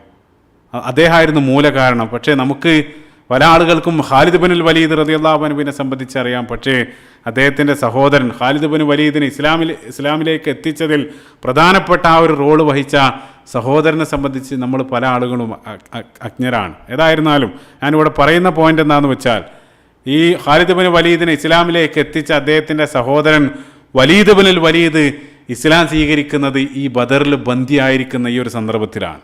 ഇനി അടുത്ത യുദ്ധത്തടവുകാരുടെ കൂട്ടത്തിലുണ്ടായിരുന്ന മറ്റൊരു ഖുറൈശി പ്രമാണിയുടെ മകൻ അംറു ബിൻ അബൂ സുഫിയാനാണ്. അബൂ സുഫിയാൻ്റെ മകൻ. അബൂ സുഫിയാൻ ആരാണെന്ന് ഞാൻ പറയേണ്ടതില്ല. നേരത്തെ ബദറിൽ അവർ പിന്തുടർന്ന ആ കച്ചവട കാരവനെല്ലാം നയിച്ച ഖുറൈശികളുടെ പ്രധാനപ്പെട്ട ലീഡറാണ്. അപ്പം അംറു ബിൻ അബൂ സുഫിയാൻ ഇബ്നു ഇസ്ഹാഖ് അദ്ദേഹം ഉദ്ധരിക്കുകയാണ്, ബദറിൻ്റെ യുദ്ധക്കളത്തിൽ വെച്ച് അലി ബിൻ അബീ ത്വാലിബ് റളിയല്ലാഹു അൻഹു ആണ് ആ യുദ്ധക്കളത്തിൽ വെച്ച് അംറു ബിൻ അബൂ സുഫിയാനെ കയ്യോടെ പിടികൂടിയത്. അങ്ങനെ യുദ്ധാനന്തരം റസൂലുള്ളാഹി സ്വല്ലല്ലാഹു അലൈഹി വസല്ലം അംറു ബിൻ അബൂ സുഫിയാൻ നല്ലൊരു മോചന മൂല്യ തുക ഈടാക്കുകയാണ്. കാരണം പറയേണ്ടതില്ല, പിതാവ് അബൂ സുഫിയാൻ വലിയ ധനികനാണ്. അതുമാത്രമല്ല, ബദറിൽ അവരെല്ലാം കണ്ണുപെട്ടിച്ച ബദറിൽ മക്കയിലേക്ക് അദ്ദേഹം രക്ഷപ്പെട്ടിട്ടുമുണ്ട്. അപ്പോൾ മക്കയിൽ ഈ വിവരം അറിഞ്ഞ അബൂ സുഫിയാൻ, അതായത് മകനെ അവർ യുദ്ധത്തടവുകാരനായിട്ട് പിടികൂടിയിട്ടുണ്ടെന്നുള്ള ആ വിവരം അറിഞ്ഞ ഉടനെ തന്നെ അബൂ സുഫിയാൻ പറഞ്ഞ കമൻറ്റ്, ഏതായാലും അവരാവശ്യപ്പെട്ട ആ മോചന മൂല്യ തുക 5 കാശ് ഞാൻ കൊടുക്കില്ല, അതുമാത്രമല്ല അതേസമയം മകനെ ഞാൻ വിട്ടുകൊടുക്കാനും പോകുന്നില്ല, അത് രണ്ടും അല്ലാതെ തന്നെ എൻ്റെ മകനെ ഞാൻ വീണ്ടെടുക്കും, അബൂ സുഫിയാൻ പറഞ്ഞതാണ്. അപ്പോൾ അബൂ സുഫിയാൻ അതിസമർത്ഥനാണ്, നേരത്തെ ഞാൻ പറഞ്ഞിരുന്നു. അങ്ങനെ അവസാനം അദ്ദേഹം പറഞ്ഞ വാക്ക് നിറവേറ്റി. എങ്ങനെയാണെന്ന് വെച്ചാൽ, മുസ്ലിങ്ങളിൽപ്പെട്ട ആ ഇടയാണ് മുസ്ലിങ്ങളിൽപ്പെട്ട ഒരു സ്വഹാബി സഅദ് ബിൻ നുഅ്മാൻ റളിയല്ലാഹു അൻഹു, അൻസാറുകളിൽപ്പെട്ട ഒരു സ്വഹാബി, അദ്ദേഹം മക്കയിലേക്ക് ഉംറയ്ക്ക് വേണ്ടി പോവാണ്. ആ പോയ സന്ദർഭത്തിൽ അബൂ സുഫിയാൻ ഈ സ്വഹാബിയെ കയ്യോടെ പിടികൂടാണ്. കയ്യോടെ പിടികൂടി അവിടെ തടവിലാക്കി വെക്കുകയാണ്. തടവിലാക്കി വെച്ച് ഉടനെ തന്നെ മദീനയിലെ മുസ്ലിങ്ങൾക്കൊരു കത്തെഴുതി. റസൂലുള്ളാഹി സ്വല്ലല്ലാഹു അലൈഹി വസല്ലം റസൂലുള്ളാഹിക്ക് ഒരു എഴുത്തെഴുതി. അതിൽ പറഞ്ഞു, ഈ പേരിലുള്ളൊരു സ്വഹാബി, നിങ്ങളുടെ ഒരു അനുയായി എൻ്റെ മക്കയിൽ എൻ്റെ തടവിലുണ്ട്. അപ്പോൾ നിങ്ങൾക്ക് അവനെ വേണമെങ്കിൽ, ജീവനോടുകൂടെ തിരിച്ചു വേണമെങ്കിൽ, ഉടനെ തന്നെ നിങ്ങൾ തടവിലാക്കി വെച്ച എൻ്റെ മകനെ നിങ്ങൾ വിട്ടുതരണം. അതല്ലെങ്കിൽ അദ്ദേഹത്തെ ഞാൻ അവിടെ തടവുകാരനായിട്ട് വെക്കും, ഒരുപക്ഷെ ജീവൻ എന്നെ നഷ്ടപ്പെട്ടേക്കാം. അപ്പോൾ ഈ ഒരു എഴുത്ത് ലഭിച്ച സന്ദർഭത്തിൽ മുസ്ലിങ്ങൾ ആ ഒരു സ്വഹാബിയെ വീണ്ടെടുക്കാൻ വേണ്ടി അബൂ സുഫിയാൻ്റെ മകനെ സൗജന്യമായിട്ട് നൽകേണ്ടി വരികയാണ്. അങ്ങനെ അവർ അബൂ സുഫിയാൻ്റെ മകനെ അവർ യാതൊരു മോചന മൂല്യവും ഇല്ലാതെ തന്നെ റിലീസാക്കാൻ അവർ നിർബന്ധിതനാവാണ്. ഈ ഒരു സംഭവം ബദറിൽ യുദ്ധത്തടവുകാരായിട്ട് ബന്ധപ്പെട്ട് അവിടെ അരങ്ങേറുന്നുണ്ട്. ഇനി നമ്മൾ പറയാൻ പോകുന്ന അടുത്ത പ്രധാനപ്പെട്ട വ്യക്തി ഖുറൈശി പ്രമാണിയായിരുന്ന മുത്തഈം ബിൻ അദീൻ്റെ മകൻ ജുബൈർ ബിൻ മുത്ഈമിനെ സംബന്ധിച്ചാണ്. അദ്ദേഹത്തിലേക്ക് പോകുന്നതിന് മുമ്പ് പിതാവ് മുത്തഈം ബിൻ അദീനെ സംബന്ധിച്ച് ചില കാര്യങ്ങൾ ഉണർത്താൻ ആഗ്രഹിക്കുകയാണ്. കാരണം ബദറിൻ്റെ ഈ ഒരു സാഹചര്യത്തിൽ റസൂലുള്ളാഹി സ്വല്ലല്ലാഹു അലൈഹി വസല്ലം അദ്ദേഹവുമായി ബന്ധപ്പെട്ട് റസൂലുള്ളാഹി ഒരു പ്രസ്താവന നടത്തുന്നുണ്ട്. ആ ഒരു പ്രസ്താവനയുടെ ആഴം മനസ്സിലാക്കാൻ വേണ്ടി മുത്തഈം ബിൻ അദിയുമായി ബന്ധപ്പെട്ട മക്കി കാലഘട്ടത്തിലുള്ള ചില സംഭവങ്ങൾ ഒരിക്കൽ കൂടെ ഞാൻ നിങ്ങളുടെ ശ്രദ്ധയിലേക്ക് തന്നെ ഉണർത്തുകയാണ്. ആ ഒരു മെമ്മറി നമ്മളൊന്ന് റീഫ്രഷ് ചെയ്യുകയാണ്. ഇപ്പോൾ മുത്തഈം ബിൻ അദി നമുക്കറിയാം, മക്കി കാലഘട്ടത്ത് റസൂലുള്ളാഹി സ്വല്ലല്ലാഹു അലൈഹി വസല്ലമയെയും അനുയായികളെയും നിരവധി നിർണായകമായിട്ടുള്ള സന്ദർഭങ്ങളിൽ അദ്ദേഹം സഹായിച്ചിട്ടുണ്ട്. ഒരർത്ഥത്തിൽ അബൂ ത്വാലിബ് കഴിഞ്ഞാൽ റസൂലുള്ളാഹി സ്വല്ലല്ലാഹു അലൈഹി വസല്ലമയെ മക്കി കാലഘട്ടത്തെ ഏറ്റവും സപ്പോർട്ട് ചെയ്ത അവിശ്വാസികളിൽപ്പെട്ട ഒരു വ്യക്തിയാണ് ഈ മുത്തഈം ബിൻ അദി. മുത്തഈം ബിൻ അദി പ്രധാനമായിട്ട് സഹായിച്ച ചില സന്ദർഭങ്ങൾ പല ആളുകൾ ഓർക്കുന്നുണ്ടാവും. മക്കി കാലഘട്ടത്തെ നമ്മൾ പറഞ്ഞിരുന്നു. ഒന്ന് ഉപരോധ കാലഘട്ടമാണ്. ഉപരോധ സന്ദർഭത്തിൽ റസൂലുള്ളാഹി സ്വല്ലല്ലാഹു അലൈഹി വസല്ലം ബനു ഹാശിം ഗോത്രക്കാരെയും റസൂലുള്ളാഹി സ്വല്ലല്ലാഹു അലൈഹി വസല്ലം അനുയായികളെയും ആ ശിഅബ് അബീ ത്വാലിബ് എന്നുള്ള ആ താഴ്വരയിൽ കാലങ്ങളോളം അവിടെ പട്ടിണിക്കിട്ട ആ ഒരു സന്ദർഭത്തിൽ രാത്രി കാലങ്ങളിൽ രഹസ്യമായിട്ട് അവർക്ക് ഭക്ഷണം എത്തിച്ച അപൂർവം ചില ആളുകൾ, അബുൽ ബുഖ്തരിയെ പോലെ അല്ലെങ്കിൽ ഹക്കീം ഇബ്നു ഹിസാമിനെ പോലെയുള്ള ആളുകളുടെ കൂട്ടത്തിൽ അവിടെ നമുക്ക് മുത്തഈം ബിൻ അദീനെ കാണാൻ സാധിക്കും. അദ്ദേഹം രഹസ്യമായിട്ട് അവർക്ക് ഭക്ഷണം എത്തിച്ചിരുന്നു. ഒന്ന്, അതേപോലെ തന്നെ ആ ഉപരോധം, ആ മുസ്ലിങ്ങൾക്കെതിരെ അവർ ഏർപ്പാടാക്കിയ ഉപരോധം അത് പൊളിക്കാൻ വേണ്ടി പ്രധാനപ്പെട്ട ഒരു തന്ത്രം മെനഞ്ഞ്, അതായത് ചില ആളുകൾ ചില നിഗൂഢമായിട്ടുള്ള തന്ത്രങ്ങൾ ആസൂത്രണം ചെയ്യുന്നുണ്ട്. അതിൽ പ്രധാനപ്പെട്ട റോൾ, അതായത് ഉപരോധം പൊളിക്കാൻ വേണ്ടി പ്രധാനപ്പെട്ട തന്ത്രം ആസൂത്രണം ചെയ്ത വ്യക്തിയായിരുന്നു ഈ മുത്തഈം ബിൻ അദി. അദ്ദേഹവും 4-5 ആളുകൾ കൂടിയിട്ടാണ് ആ ഒരു പദ്ധതി ഒരുക്കുന്നത്. ഇതെല്ലാം നേരത്തെ ഉപരോധത്തെ സംബന്ധിച്ച് സീറയുടെ 28ാമത്തെ ഭാഗത്ത് നമ്മൾ വിശദീകരിച്ചിട്ടുണ്ട്. അതാണ് അദ്ദേഹം ചെയ്ത, അതായത് ഉപരോധവുമായി ബന്ധപ്പെട്ട് അദ്ദേഹം ചെയ്ത സഹായം. അതേപോലെ തന്നെ അദ്ദേഹം ചെയ്ത ഏറ്റവും വലിയൊരു സഹായം എന്താണെന്ന് വെച്ചാൽ, അബൂ ത്വാലിബിൻ്റെ മരണശേഷം റസൂലുള്ളാഹി സ്വല്ലല്ലാഹു അലൈഹി വസല്ലമക്ക് മക്കയിൽ ഒരു സംരക്ഷകനില്ലാതെ വരാൻ, ഒരു കഫീൽ മക്കയിലില്ല. ആ ഒരു സന്ദർഭത്തിൽ റസൂലുള്ളാഹ് ഒരു സംരക്ഷകനെ തേടിയിട്ടാണ് മക്കയിൽ നിന്നും ത്വായിഫിലേക്ക് പോകുന്നത്. ത്വായിഫിലെത്തിയ സന്ദർഭത്തിലുണ്ടായ ദുരനുഭവങ്ങൾ നിങ്ങൾ ഓർക്കുന്നുണ്ടാവും. അങ്ങനെ അവിടെ റസൂലുള്ളാഹി സ്വല്ലല്ലാഹു അലൈഹി വസല്ലമയെ അവർ എറിഞ്ഞ് ഓടിക്കാൻ, റസൂലുള്ളാഹി വീണ്ടും മക്കയിലേക്ക് തന്നെ തിരിച്ചു വന്ന സന്ദർഭത്തിൽ ത്വായിഫിലേക്ക് പോയ വിവരമെല്ലാം മക്കയിലുള്ള ആളുകൾ അറിഞ്ഞിട്ടുണ്ട്. അപ്പോൾ പിന്നീട് മക്കയിൽ ഒരു സംരക്ഷകനില്ലാതെ മക്കയിലേക്ക് റസൂലുള്ളാഹിക്ക് പ്രവേശിക്കാൻ കഴിയില്ല. ആ ഒരു സന്ദർഭത്തിൽ റസൂലുള്ളാഹി സ്വല്ലല്ലാഹു അലൈഹി വസല്ലമക്ക് മക്കയിലേക്ക് പ്രവേശിക്കാൻ റസൂലുള്ളാഹിൻ്റെ ആ കഫാരത്തെ സംരക്ഷണം ഒരാൾ ഏറ്റെടുക്കേണ്ടതുണ്ട്.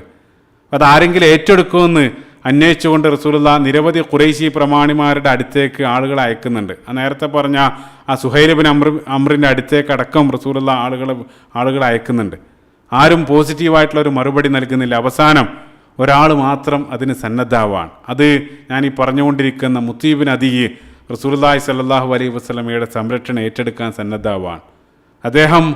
അദ്ദേഹം റസൂലുള്ളാഹിൻ്റെ സംരക്ഷണം ഏറ്റെടുത്ത് പിറ്റേ ദിവസം പരസ്യമായിട്ട് റസൂലുള്ളാഹിൻ്റെ കയ്യും പിടിച്ച് ആ മക്കയിലേക്ക് പോയി. മക്കയിൽ ആളുകളെല്ലാം തിങ്ങിക്കൂടി ആ സന്ദർഭത്തിൽ മക്കയുടെ കഅബാലയത്തിൻ്റെ സമീപത്ത് നിന്നുകൊണ്ട് അദ്ദേഹം പരസ്യമായിട്ട് ഉറക്കെ വിളിച്ചു പറഞ്ഞു, യാ അഹ്ല മക്ക ഖദ് അജർതു മുഹമ്മദൻ, ഞാൻ മുഹമ്മദ് സല്ലല്ലാഹു അലൈഹി വസല്ലമയുടെ സംരക്ഷണം ഏറ്റെടുത്തിരിക്കുന്നു. അത് പരസ്യമായിട്ട് പ്രഖ്യാപിച്ച സന്ദർഭത്തിലാണ് അബൂജഹൽ ചോദിച്ചത്, താങ്കൾ അദ്ദേഹത്തിൻ്റെ അനുയായിയായിട്ടുണ്ടോ? ഇപ്പോൾ മുത്തീ ബിൻ അദീ പറഞ്ഞു, ഞാൻ വിശ്വാസിയൊന്നും ആയിട്ടില്ല, പക്ഷേ ഞാൻ ഇദ്ദേഹത്തെ സംരക്ഷകനായിട്ട് ഞാൻ ഏറ്റെടുത്തിരിക്കുകയാണ്. ആ സന്ദർഭത്തിൽ അവരത് അംഗീകരിക്കുകയാണ്. ഇതായിരുന്നു റസൂലുള്ളാഹി സ്വല്ലല്ലാഹു അലൈഹി വസല്ലമക്ക് മക്കീ കാലഘട്ടത്തിൽ അദ്ദേഹം ചെയ്ത ഏറ്റവും വലിയ സഹായം. അപ്പോൾ അബൂ താലിബിൻ്റെ മരണത്തിന് ശേഷം പിന്നീട് ഹിജ്റ വരെയുള്ള ആ 2-2.5 വർഷക്കാലം റസൂലുള്ളാഹി സ്വല്ലല്ലാഹു അലൈഹി വസല്ലം മക്കയിൽ നിന്നത് മുത്തീ ബിൻ അദീയിൻ്റെ സംരക്ഷണത്തിന് കീഴിലായിരുന്നു. അപ്പോൾ റസൂലുള്ളാഹി സ്വല്ലല്ലാഹു അലൈഹി വസല്ലം പിന്നീട് മദീനയിലേക്ക് ഹിജ്റ പോയി. ബദറിൻ്റെ ഏകദേശം 7 മാസങ്ങൾക്ക് മുമ്പ് തൻ്റെ ഏകദേശം 90 വയസ്സായ സന്ദർഭത്തിൽ ഈ മുത്തീ ബിൻ അദീ ഈ ലോകത്തോട് വിട പറയാണ്. അവിശ്വാസിയായിക്കൊണ്ട് തന്നെ അദ്ദേഹം മക്കയിൽ മരണപ്പെടുകയാണ് ബദറിൻ്റെ 7 മാസങ്ങൾക്ക് മുമ്പ്. ഇപ്പോൾ മുത്തീ ബിൻ അദീൻ്റെ ആ മരണവാർത്ത മദീനയിൽ എത്തിയ സന്ദർഭത്തിൽ അദ്ദേഹത്തെ പ്രകീർത്തിച്ചുകൊണ്ട്, അദ്ദേഹത്തിൻ്റെ ആ സേവനങ്ങളെ പ്രകീർത്തിച്ചുകൊണ്ട് റസൂലുള്ളാഹി സ്വല്ലല്ലാഹു അലൈഹി വസല്ലമയുടെ കവിയായിരുന്ന ഹസ്സാൻ ബിൻ സാബിത്ത് റളിയല്ലാഹു അൻഹു രചിച്ച മനോഹരായിട്ടുള്ള കവിത ഇബ്നു ഹിഷാം അദ്ദേഹത്തിൻ്റെ സീറയിൽ സൂചിപ്പിക്കുന്നുണ്ട്. ഷിഅറു ഹസ്സാൻ ബിൻ സാബിത്ത് ഫി റിസാഇൽ മുത്ഇം. ആ കവിതയിൽ അദ്ദേഹം നിർണായകമായിട്ടുള്ള ഇത്തരം സന്ദർഭങ്ങളിൽ റസൂലുള്ളാഹി സ്വല്ലല്ലാഹു അലൈഹി വസല്ലമയെ സംരക്ഷിച്ച മുത്ഇബിന് നൽകുന്ന പ്രകീർത്തനങ്ങളാണ്. അജർതു റസൂലുള്ളാഹി മിൻഹും ഫഅസ്ബഹു. ഈ രൂപത്തിൽ റസൂലുള്ളാഹിനെ സംരക്ഷിച്ച താങ്കൾ എക്കാലത്തും സ്മരിക്കപ്പെടും. ഈ രൂപത്തിലുള്ള പ്രകീർത്തനങ്ങളാണ് ആ കവിതയിൽ കാണാൻ സാധിക്കുക. അപ്പം ഞാൻ ഇത്രയേറെ പറയാനുള്ള കാരണം, ഈ ബദറിൽ റസൂലുള്ളാഹി സ്വല്ലല്ലാഹു അലൈഹി വസല്ലം ബദറിൻ്റെ സന്ദർഭത്തിൽ മുത്തീ ബിൻ അദീനെ സംബന്ധിച്ച് വളരെ മനോഹരമായിട്ടുള്ളൊരു പ്രസ്താവന നടത്തുന്നുണ്ട്. ആ പ്രസ്താവനയുടെ ആഴം മനസ്സിലാക്കാൻ വേണ്ടിയിട്ടാണ് അദ്ദേഹത്തിൻ്റെ സേവനങ്ങൾ നമ്മളൊന്ന് ഓടിച്ചു പോയത്. ഇപ്പോൾ മുത്തീ ബിൻ അദീൻ്റെ ഒരു മകൻ, അദ്ദേഹം ഓൾറെഡി മരണപ്പെട്ട അദ്ദേഹത്തിൻ്റെ മകൻ ജുബൈർ ബിൻ മുത്ഇം ബദറിൽ ഈ ഒരു സന്ദർഭത്തിൽ ബദറിൽ യുദ്ധത്തടവുകാരായിട്ട് അദ്ദേഹത്തിൻ്റെ ഗോത്രത്തിൽപ്പെട്ട ചില ആളുകൾ അവിടെ പിടിച്ചു വെച്ചിട്ടുണ്ട്. അപ്പോൾ അവർക്ക് ജാമ്യം എടുക്കാൻ വേണ്ടി, അല്ലെങ്കിൽ അവർക്ക് ആവശ്യപ്പെട്ട ആ ഒരു മോചന മൂല്യ തുകയായിട്ട് ഈ മുത്തീബിൻ്റെ മകൻ ജുബൈർ ബിൻ മുത്തൈം മക്കയിൽ നിന്നും മദീനയിലേക്ക് എത്തുകയാണ്. അവിടെ എത്തിയ ഉടനെ തന്നെ റസൂലുള്ളാഹി സ്വല്ലല്ലാഹു അലൈഹി വസല്ലം അദ്ദേഹത്തെ വളരെ ഉദാരമായിട്ട് സ്വീകരിക്കുകയാണ്, അദ്ദേഹത്തെ നന്നായി സൽക്കരിക്കുകയാണ്. കാരണം ഒരുപക്ഷെ പിതാവ് ചെയ്ത ആ ഒരു സേവനങ്ങൾ ഓർത്താകണം. അതിനുശേഷം അദ്ദേഹം വന്ന കാര്യം റസൂലുള്ളാഹിനോട് പറഞ്ഞു. ആ സന്ദർഭത്തിൽ റസൂലുള്ളാഹി സ്വല്ലല്ലാഹു അലൈഹി വസല്ലം ആ ഒരു സന്ദർഭത്തിൽ അദ്ദേഹത്തിൻ്റെ പിതാവിനെ അനുസ്മരിച്ചുകൊണ്ട് റസൂലുള്ളാഹി വളരെ ശ്രദ്ധേയമായിട്ടുള്ള പ്രസ്താവന നടത്തുന്നുണ്ട്. ആ പ്രസ്താവന സ്വഹീഹുൽ ബുഖാരിയിൽ തന്നെ ഉദ്ധരിക്കപ്പെട്ടൊരു ഹദീസിൽ കാണാൻ സാധിക്കും. ജുബൈർ ബിൻ മുത്തൈം തന്നെയാണ് ഹദീസ് ഉദ്ധരിക്കുന്നത്. അദ്ദേഹം പറയാണ്, ആ സന്ദർഭത്തിൽ റസൂലുള്ളാഹി സ്വല്ലല്ലാഹു അലൈഹി വസല്ലം എന്നോട് പറഞ്ഞു, ലൗകാന മുത്ഇം ഹയ്യൻ സുമ്മ കല്ലമനി ഹൗല ഇന്നത്ന ലതറക്തുഹും ലഹു. റസൂലുള്ളാഹി സ്വല്ലല്ലാഹു അലൈഹി വസല്ലം എന്നോട് പറഞ്ഞു. റസൂലുള്ളാഹി പറഞ്ഞത് എന്താണെന്ന് വെച്ചാൽ, നിങ്ങളിപ്പോൾ രണ്ടാളുകളെ റിലീസ് ചെയ്യാൻ വേണ്ടിയിട്ടാണ് നിങ്ങൾ വന്നിട്ടുള്ളത്. ഈ സമയത്തെങ്ങാനും നിങ്ങളുടെ പിതാവ് മുത്തീ ബിൻ അദീ ഈ സന്ദർഭത്തിൽ ജീവിച്ചിരിക്കുന്നുണ്ടായിരുന്നെങ്കിൽ, എന്നിട്ട് അദ്ദേഹം വന്ന് 2 ആളുകളെയല്ല, ഈ പിടിക്കപ്പെട്ട മുഴുവൻ ബന്ദികളെയും ഫ്രീ ആയിട്ട് മോചിപ്പിക്കണമെന്ന് എന്നോടെങ്ങാനും ആവശ്യപ്പെട്ടിരുന്നെങ്കിൽ ഞാൻ ഇവരെ മുഴുവൻ വെറുതെ വിടുമായിരുന്നു. റസൂലുള്ളാഹി സ്വല്ലല്ലാഹു അലൈഹി വസല്ലം നടത്തിയ ഒരു പ്രസ്താവനയാണ്. അപ്പോൾ ചിന്തിച്ചോക്കാം, മരണപ്പെട്ടതിന് ശേഷവും എത്ര വലിയ ആദരവാണ് റസൂലുള്ളാഹി സ്വല്ലല്ലാഹു അലൈഹി വസല്ലം അദ്ദേഹത്തിൻ്റെ അവിശ്വാസിയായിട്ടുള്ള ആ പിതാവിന് നൽകിയത്. ഈ ഒരു പ്രസ്താവന റസൂലുള്ളാഹി സ്വല്ലല്ലാഹു അലൈഹി വസല്ലം നടത്തിയതിലുള്ള യുക്തി എന്താണ്? മൊത്തം തടവുകാരെ ഞാൻ വെറുതെ വിടുമായിരുന്നു. മൊത്തം തടവുകാരെന്നുള്ളത് ഓരോ ആളുകളും ഓരോ വലിയ തുകയാണ്. അപ്പോൾ ആ ഒരു വലിയ തുക മുത്തീ ബിൻ അദീ എന്നോട് പറഞ്ഞിരുന്നെങ്കിൽ ഞാനത് ത്യജിക്കാൻ സന്നദ്ധമായിരുന്നു. റസൂലുള്ളാഹി സ്വല്ലല്ലാഹു അലൈഹി വസല്ലം അതാണ് പറഞ്ഞത്. അത് യഥാർത്ഥത്തിൽ റസൂലുള്ളാഹിൻ്റെ ആ വാക്കുകൾ, അദ്ദേഹത്തിന് നൽകിയൊരു വലിയൊരു മരണാനന്തര ബഹുമതിയായിരുന്നു. അപ്പോൾ നമ്മുടെ നാട്ടിലെല്ലാം സൈന്യങ്ങൾ, വലിയ സേവനങ്ങൾ അർപ്പിച്ച സൈന്യങ്ങൾ രാജ്യത്തിന് വേണ്ടി മരണപ്പെടുന്ന സന്ദർഭത്തിൽ നമ്മൾക്ക് അവർക്ക് മരണാനന്തര ബഹുമതിയായിട്ട്, ബാഡ്ജ് ഓഫ് ഓണറായിട്ട് നിരവധി പുരസ്കാരങ്ങൾ, കീർത്തിചക്ര, പരംവീർ ചക്ര, അതേ രൂപത്തിലുള്ള പുരസ്കാരങ്ങൾ നൽകാറുണ്ട്. ഇപ്പോൾ റസൂലുള്ളാഹി സ്വല്ലല്ലാഹു അലൈഹി വസല്ലം ആ രൂപത്തിൽ അദ്ദേഹത്തിന് നൽകിയ വലിയൊരു പ്രശംസയായിരുന്നു യഥാർത്ഥത്തിൽ ഈ റസൂലുള്ളാഹിൻ്റെ നാവിൽ നിന്ന് വന്ന ആ ഒരു മനോഹരമായിട്ടുള്ള വാക്കുകൾ. ശ്രദ്ധേയമായിട്ടുള്ള മറ്റൊരു കാര്യം, മുത്തീബിൻ അദി പ്രത്യേകം മനസ്സിലാക്കണം, അദ്ദേഹം അവിശ്വാസിയായിട്ടാണ് മരണപ്പെട്ടത്. എന്നിട്ടും റസൂലുള്ളാഹി സ്വല്ലല്ലാഹു അലൈഹി വസല്ലം അദ്ദേഹത്തിന് നൽകിയ സ്ഥാനം നോക്കുക. യഥാർത്ഥത്തിൽ ഒരു അനിസ്ലാമിക രാജ്യത്ത് അവിശ്വാസികളായിട്ടുള്ള ആളുകളോട് ഇസ്ലാം സ്വീകരിക്കേണ്ട, അല്ലെങ്കിൽ മുസ്ലിങ്ങളായിട്ടുള്ള ആളുകൾ സ്വീകരിക്കേണ്ട സമീപനാണ് റസൂലുള്ളാഹി സ്വല്ലല്ലാഹു അലൈഹി വസല്ലം മറ്റൊരർത്ഥത്തിൽ ആ വാക്കുകളിലൂടെ നമ്മളെ പഠിപ്പിക്കുന്നത്. മുസ്ലിങ്ങളോട് സഹകരിക്കുന്ന അല്ലെങ്കിൽ സഹായിക്കുന്ന നല്ലവരായിട്ടുള്ള അവിശ്വാസികൾ, അവരെ ചേർത്ത് നിർത്തണം എന്നുള്ള വലിയ പാഠം റസൂലുള്ളാഹി സ്വല്ലല്ലാഹു അലൈഹി വസല്ലം അതിലൂടെ നമുക്ക് നൽകുക. അതല്ലാതെ ശത്രുക്കളായിട്ടുള്ള ആളുകൾ, ഇസ്ലാമിൻ്റെ ശത്രുക്കൾ, അവർ പടർത്തുന്ന നിരവധി തെറ്റിദ്ധാരണകൾ, അവിശ്വാസികളായിട്ടുള്ള കാഫിറുകൾ എവിടെ കണ്ടാലും വധിക്കണം എന്നെല്ലാം പരിശുദ്ധ ഖുർആൻ പറയുന്നുണ്ടെന്നുള്ള ആ രൂപത്തിലുള്ള തെറ്റിദ്ധാരണകൾ പല ആളുകളും പടർത്താൻ ശ്രമിക്കാറുണ്ട്. അത്തരത്തിലുള്ള ആരോപണങ്ങൾ ഉന്നയിക്കുന്ന ആളുകൾ കണ്ണു തുറന്ന് റസൂലുള്ളാഹി സ്വല്ലല്ലാഹു അലൈഹി വസല്ലം ഈ ഒരു സന്ദർഭത്തിൽ റസൂലുള്ളാഹി സ്വീകരിച്ച സമീപനങ്ങളെല്ലാം യഥാർത്ഥത്തിൽ റസൂലുള്ളാഹി സ്വല്ലല്ലാഹു അലൈഹി വസല്ലം അത്തരം ആളുകൾക്ക് നൽകുന്ന മറുപടികളാണ്. സുബ്ഹാനല്ലാഹ്. അപ്പോൾ നമ്മൾ ആ സംഭവത്തിലേക്ക് തന്നെ തിരിച്ചു വരാണ്. മക്കയിൽ നിന്ന് എത്തിയ ജുബൈർ ഇബ്നു മുത്ഇം ആ മോചന മൂല്യ തുകയെല്ലാം റസൂലുള്ളാഹിനെ ഏൽപ്പിച്ച് അതിനുശേഷം ആ മദീനയിൽ നടന്ന അവിടെയുള്ള ആളുകളെല്ലാം കണ്ട പരിചയമെല്ലാം പുതുക്കി അദ്ദേഹം ഒരല്പനേരം അവിടെ നിൽക്കുകയാണ്. ആ ഒരു സന്ദർഭത്തിൽ സന്ധ്യാസമയമായിട്ടുണ്ട്. മഗ്രിബ് നമസ്കാരത്തിനുള്ള ബാങ്ക് വിളിച്ചു. മുസ്ലിങ്ങൾ ഒന്നടങ്കം പള്ളിയിലേക്ക് പോവാണ്. അദ്ദേഹം ആ പള്ളിയുടെ ഭാഗത്ത് അദ്ദേഹം നിൽക്കുകയാണ്. ആ സന്ദർഭത്തിൽ റസൂലുള്ളാഹി സ്വല്ലല്ലാഹു അലൈഹി വസല്ലം മഗ്രിബ് നമസ്കാരത്തിന് വേണ്ടി പള്ളിയിലേക്ക് പ്രവേശിച്ചു. അങ്ങനെ അദ്ദേഹം തന്നെ ഉദ്ധരിക്കുകയാണ് പിന്നീടുള്ള സംഭവം. സ്വഹീൽ ബുഖാരി തന്നെ ജുബൈർ ഇബ്നു മുത്ഇം ഉദ്ധരിക്കുന്ന ഹദീസ് കാണാൻ സാധിക്കും. അദ്ദേഹം പറയാണ്, ഞാൻ ആ പള്ളിയുടെ സമീപത്ത് നിൽക്കുന്ന ആ സന്ദർഭത്തിൽ റസൂലുള്ളാഹി സ്വല്ലല്ലാഹു അലൈഹി വസല്ലം നമസ്കരിക്കാൻ വേണ്ടി വന്നു. അങ്ങനെ റസൂലുള്ളാഹി കൈകെട്ടി ആദ്യത്തെ റക്അത്തിൽ ആ റസൂലുള്ളാഹി സ്വല്ലല്ലാഹു അലൈഹി വസല്ലം പരിശുദ്ധ ഖുർആനിലെ 52-ാമത്തെ അധ്യായം സൂറത്ത് തൂർ പാരായണം ചെയ്തു. സൂറത്ത് തൂർ നമുക്കറിയാം വളരെ ചെറിയ ആയത്തുകളാണ്, പക്ഷേ വളരെ ശക്തമായിട്ടുള്ള വളരെ ഗാംഭീര്യമുള്ള ആയത്തുകളാണ്. മക്കി സൂറത്തുകൾ പൊതുവെ ആ രൂപത്തിലാണ്. പക്ഷെ അതിനിടയിൽ ഏറ്റവും ശക്തമായിട്ടുള്ള സൂറത്തുകൾക്കിടയിൽ ഒന്നാണ് ഈ സൂറത്ത് തൂർ.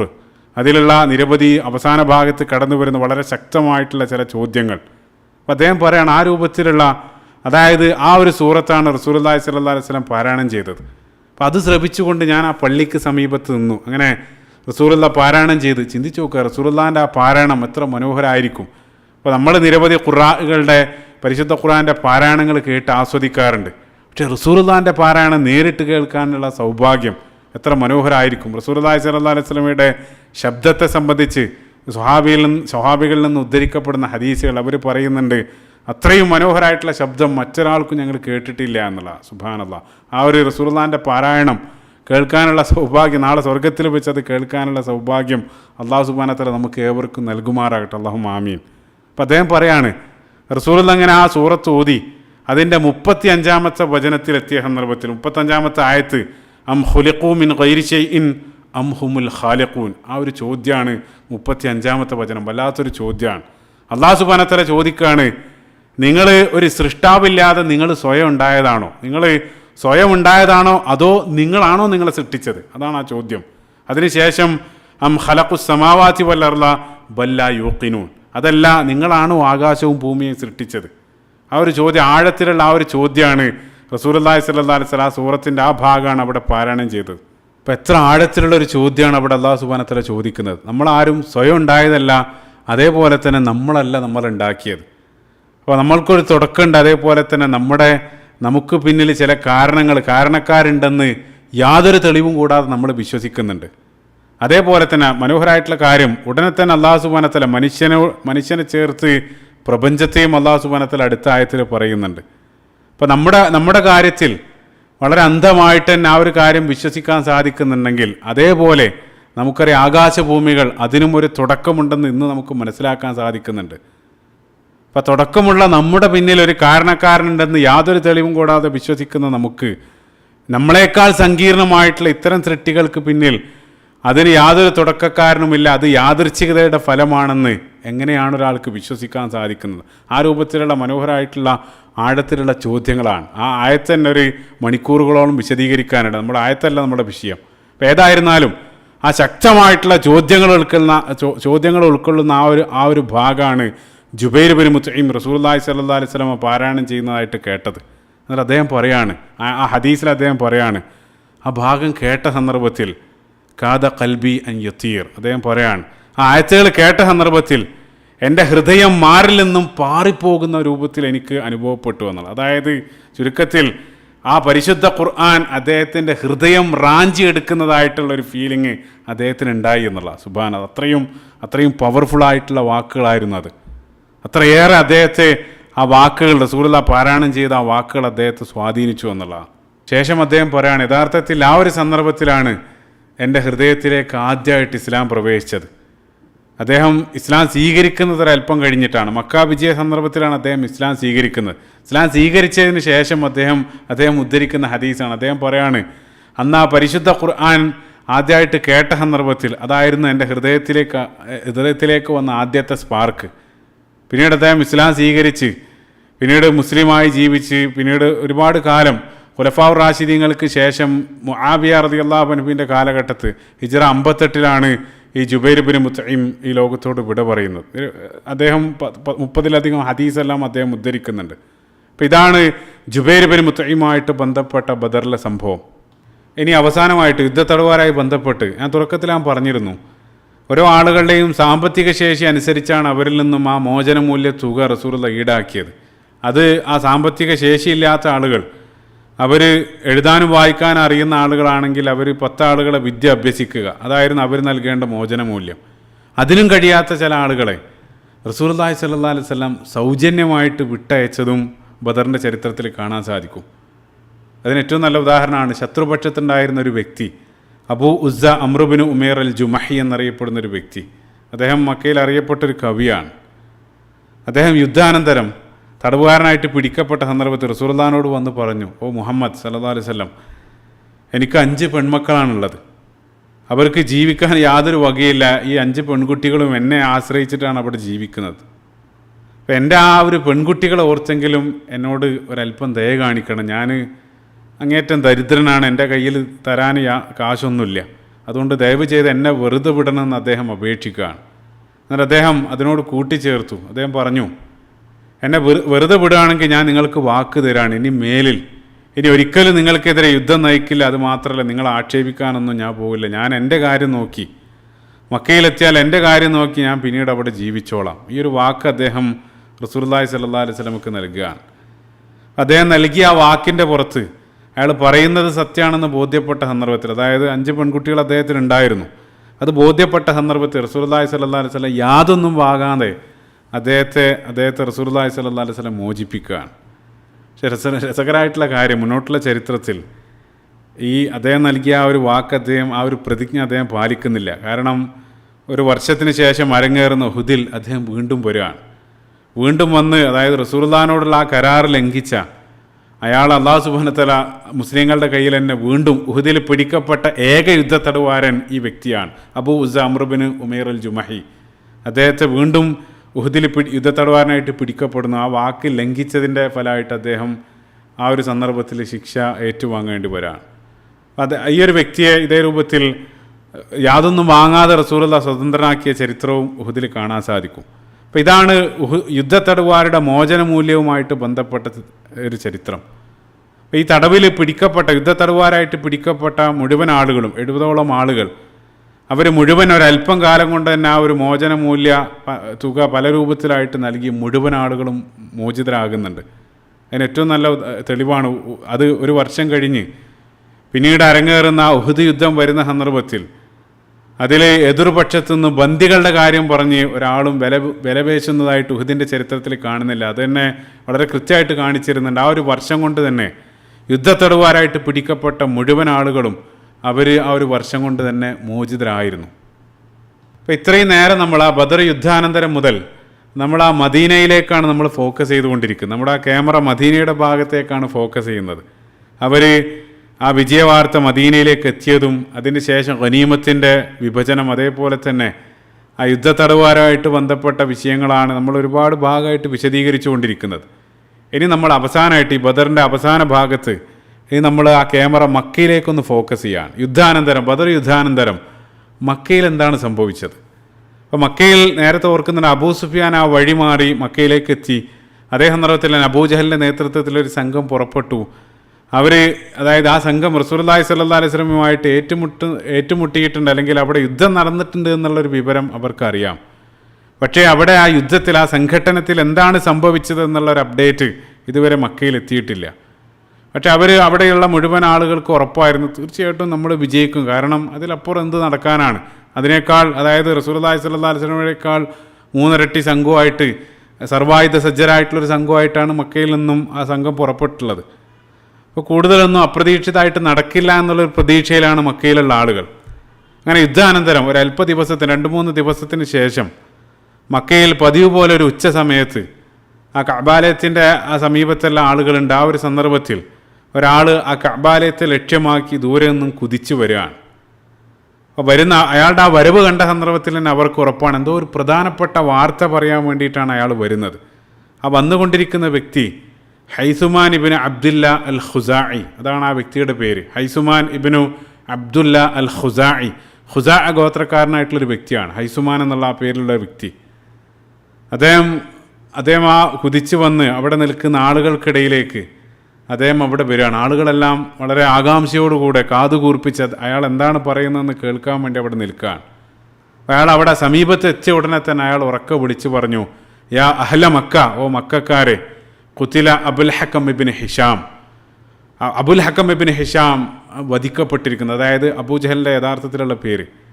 അതേപോലെ തന്നെ അദ്ദേഹം തുടർന്നു, ഖുതില ഉത്ബത്ത് ബിൻ റബീഅ വ ശൈബത്ത് ബിൻ റബീഅ, ഉത്ബത്ത് ബിൻ റബീഅയും ശൈബത്ത് ബിൻ റബീഅയും വധിക്കപ്പെട്ടിരിക്കുന്നു. അതേപോലെ തന്നെ ഖുതില ഉമയ്യ ബിൻ ഖലഫ്, അതേപോലെ തന്നെ ഖുതില അബുൽ ബുഖ്തരി. അദ്ദേഹം ബദറിൽ വധിക്കപ്പെട്ട പ്രധാനപ്പെട്ട ആ ഖുറൈശി പ്രമാണിമാരുടെ പേരുകൾ ഓരോന്നായിട്ട് അദ്ദേഹം ഉറക്കെ വിളിച്ചു പറയാണ്. എന്നിട്ട് ഓരോ ആളുകളുടെയും ആ മരണവാർത്ത അദ്ദേഹം അത്യുച്ചത്തിൽ അവിടെ പരസ്യമായിട്ട് അനൗൺസ് ചെയ്യാണ്. അത് കേട്ട സന്ദർഭത്തിൽ അവിടെ കൂടിയുന്ന ഒരാളും അത് വിശ്വസിക്കാൻ സന്നദ്ധമായില്ല. കാരണം മക്കയിലെ പ്രധാനപ്പെട്ട എല്ലാ നേതാക്കളുടെയും പേര് അദ്ദേഹം വിളിച്ചു പറഞ്ഞിട്ടുണ്ട്. അപ്പോൾ ഏതെങ്കിലും 1-2 നേതാക്കൾ വധിക്കപ്പെടുക എന്നുള്ളത് സ്വാഭാവികമാണ്. പക്ഷേ ഇതേ രൂപത്തിൽ മുഴുവൻ നേതാക്കളും ഒരേ രൂപത്തിൽ വധിക്കപ്പെടുക എന്നുള്ളത് അസാധ്യമാണ്. അപ്പോൾ അതുകൊണ്ട് തന്നെ ഇയാൾക്ക് മാനസികമായിട്ട് എന്തോ കുഴപ്പമുണ്ട്, അതല്ലെങ്കിൽ ഇയാൾ ഈ രൂപത്തിലൊന്നും സംസാരിക്കില്ല.